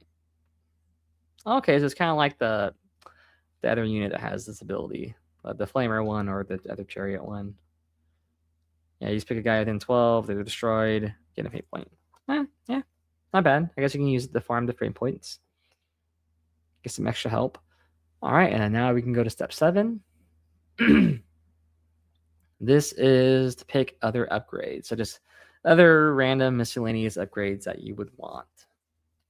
I think that's the last step. Yeah, that basically is the last step. Okay. So for 1 point, you can add one to your control. For 2 points, you can your non-companion melee weapons like for 2 hits. That's okay. For 2, you get a ward of 6. That's actually nice. For 3, your hero's melee weapon has anti-Ren, where X is the anti-X Ren. Oh, usually pick one of those. Where X is one of the following. I see, yeah. So you can make them anti-infantry, cavalry, monster, war machine, wizard, priest, yeah. Add the following ability to your hero's Warscroll. This is for 3 points. It costs a fate point, but you can spend a number of fate points for each fate point you spend heal this unit. Not bad. Any hero phase 2 as well. Dude, that's not bad. You can actually, they're actually giving you like some tanky abilities. That's kind of nice. For 4 points, your hero save characteristic is 4. Not bad also. Add the following weapon to your hero's war scroll for 4 points. Okay, yeah, you just get a ranged weapon. It's 12 inches though, but it can shoot in combat. But it's pretty whatever. 3 shots, a 3 hit, 4 wound, D3 damage. Yeah, whatever. Yeah, Flash of Insight. Add the following ability to your hero's war scroll. Oh, I don't have to say that every time. This it's Flash of Insight. This unit can use normal move ability as if it was your movement phase. And you can do this in deployment phase. Oh, that's interesting. So I don't know why you want to like really move them somewhere in deployment phase. Maybe you accidentally fucked up deployment, and so now you got to fix it. That's like the only use case I can think of. All right, so for 4 points, you got illusory aura. This unit was set up in the same turn. Friendly Disciples of Tzeentch units have ward of 5, while they are wholly within 12 of this unit. Nice. That was cool. Units set up in the same turn, units have ward of 5, while they're wholly within 12. Yeah, cool. I think it's better than most demons. I think have a 6 up ward, so giving them a 5 up ward, just because you got set up, is pretty nice actually. And for 5 points, you get Fated Slayer. Add 3 to the attack characteristic of this unit's melee weapons while you have 6 or more fate points. That's okay. But that's another thing of where you gotta like farm up your fate points, and then it's like you don't want to spend them just to get 3 more attacks. Maybe. It's only for melee. Oh, I don't know what I just did. Oh. Well. For some reason it looked like something changed. I don't know what. Alright. Whatever.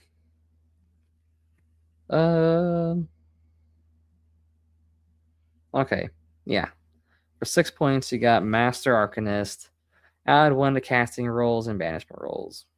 Wow, that costs 6 points just to give yourself a +1 cast and a banish. That's crazy. Oh, all right.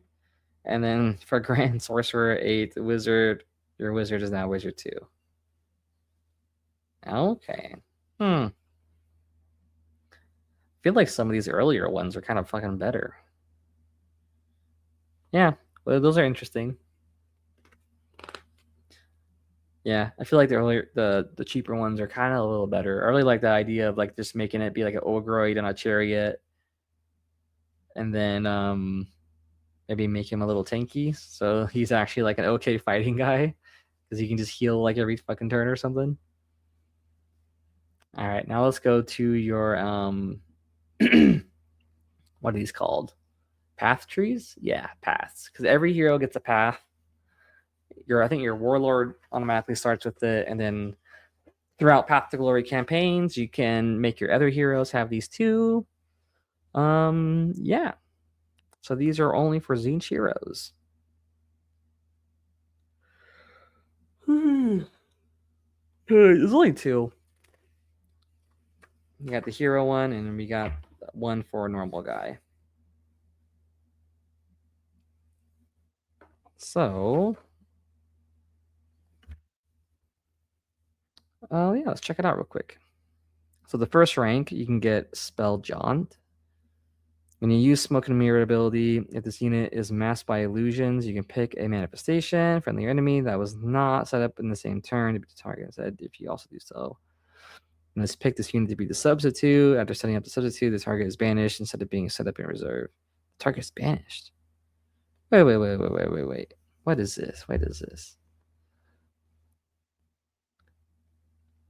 Yeah, when using it, if the unit is masked by illusion, you can pick a manifestation.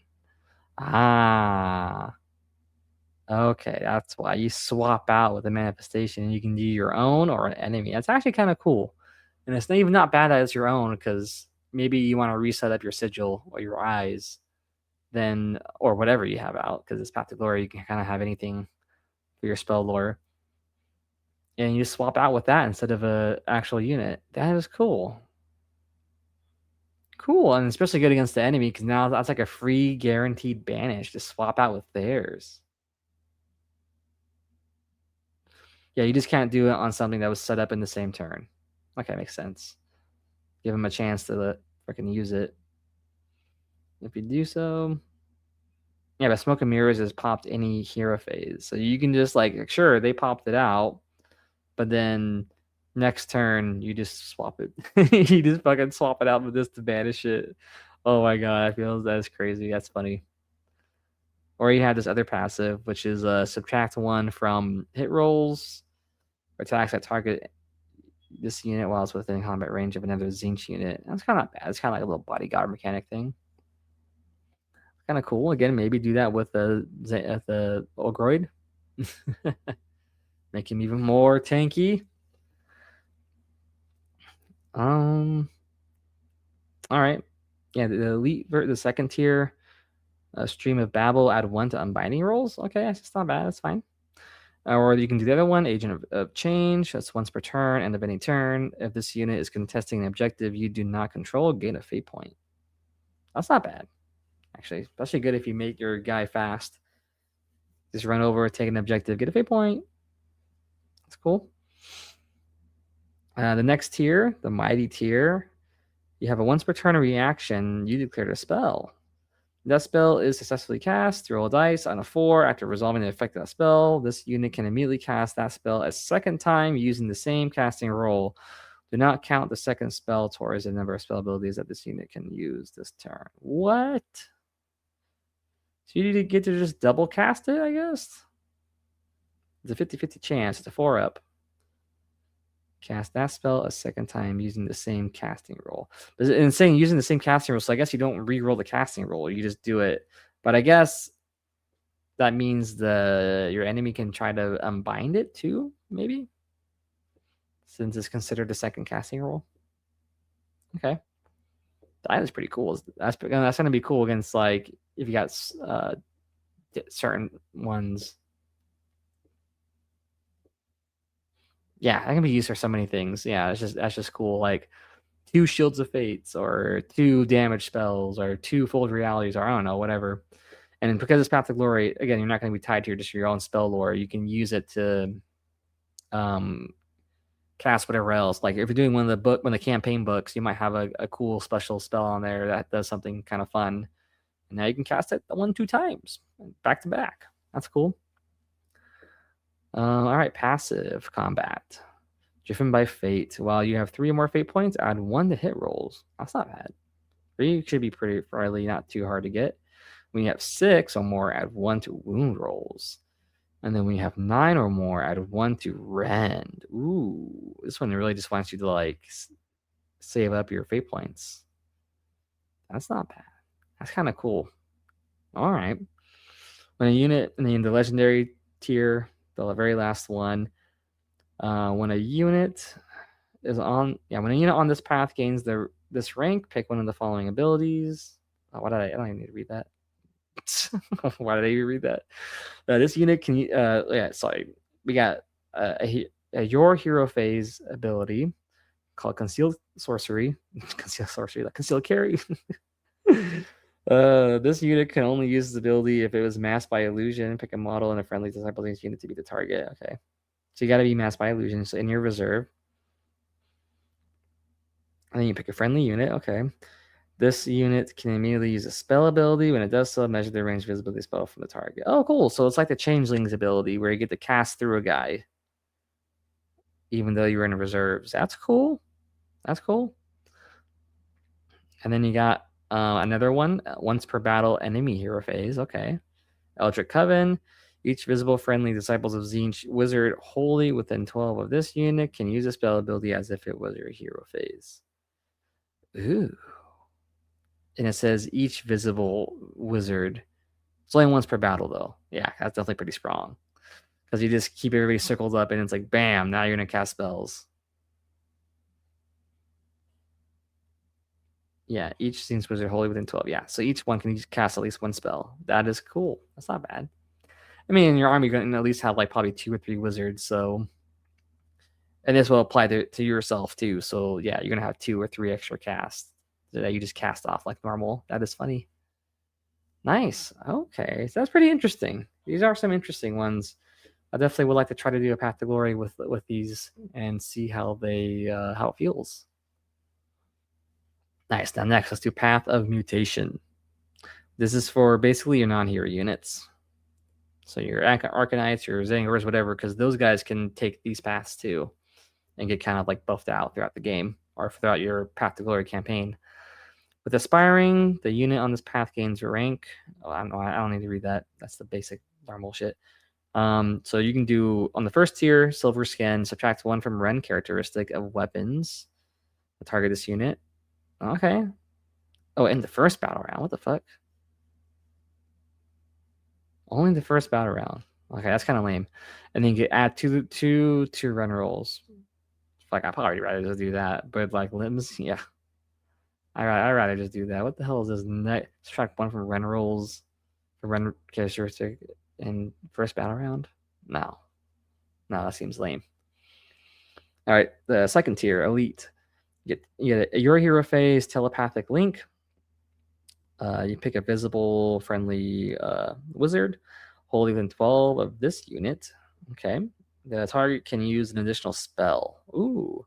But this unit must be picked to be the target of that spell. Oh, you force them to do a spell on you. That's funny. Nice. Hey, that's cool. You get to do an additional spell, though. That's what it says, additional spell, yeah. Nice, dude. Give yourself a fucking Shield of Fate. Or any other buff you can get. Alright, and then we got any charge phase. Crown of Weird Flame. If this unit charges this turn, pick an enemy unit in combat with it to be the target. Roll 9 dice for each 5. Inflict a mortal. Ooh, okay. So even like your Zangors charge in. 9 dice, 5 up mortals. That's cool. Any charge phase. Alright, the third tier called Mighty. We got any hero phase 1. If this unit was set up this turn, it can move D3. That move cannot pass through or end within the combat range of an enemy unit. Okay. Just D3 move. And then you got a passive, Inhuman Reflexes. This unit has a ward of 5. It was set up in the same turn. That's not bad, actually. That's pretty psych. Probably just pick that one every time. And then legendary tier. The last ones. Doppelganger. Cool. This unit is destroyed before removing it from play, so that replacement unit with half the number of models and put it in put it in reserve. Oh, that's sick. Nice. So like your guys are just come back as mass for illusion. That is cool. Nice. Or a passive Quicksilver Blood. Each time a model in this unit is slain. Before removing the model from play, pick an enemy unit and roll dice on the 4 but inflict a mortal. Ooh, cool. So you can just have them blow up on death and kill. Let me scroll down. YouTube can't see that. The last tier. That's a fun one. That's cool. Nice. Yeah, so even your normal infantry guys got some fun abilities. I feel like this is definitely set up for your melee. Basically, like your horrors or Arcanites. I think mostly Arcanites. It's almost like what this is for, but it's kind of got enough for like the demons too, I guess. With shenanigans or just straight up some like decent little buffs. Interesting. Okay, and then that's basically it for Path to Glory. Yeah, that is it. You know what, guys? I think we covered the whole freaking book. At least as far as the rules go. Yep, because all that's left is Army of Renown, which we covered first before Tyler had to disappear and go away. Okay, that's it. That's all the rules, guys. So, it's a long one. If you guys stuck around this long, I hope you enjoy. I hope you liked it. I'm tired. It's late now. Spending 3.5 hours talking, reading through the book, it takes a toll. But I hope you guys enjoyed it. This is our version of going through the rules, and I hope you liked the little extra bit too, because I know most people just focus on the main rules, but we actually covered, the Spearhead and the Army Renown and the Path to Glory. So I hope you guys enjoyed those sections if you make it that far. Or maybe on YouTube, you'll see the chapters or even the podcast, and maybe you just skip there and check it out because you already know the main rules and you just want to hear the Path to Glory or something, which is cool too. Totally just skip around and do that. Anyways, I don't need to keep blabbering. This podcast is long enough. I think the next podcast, I will cover the lore of this, which might come out pretty soon as well. So,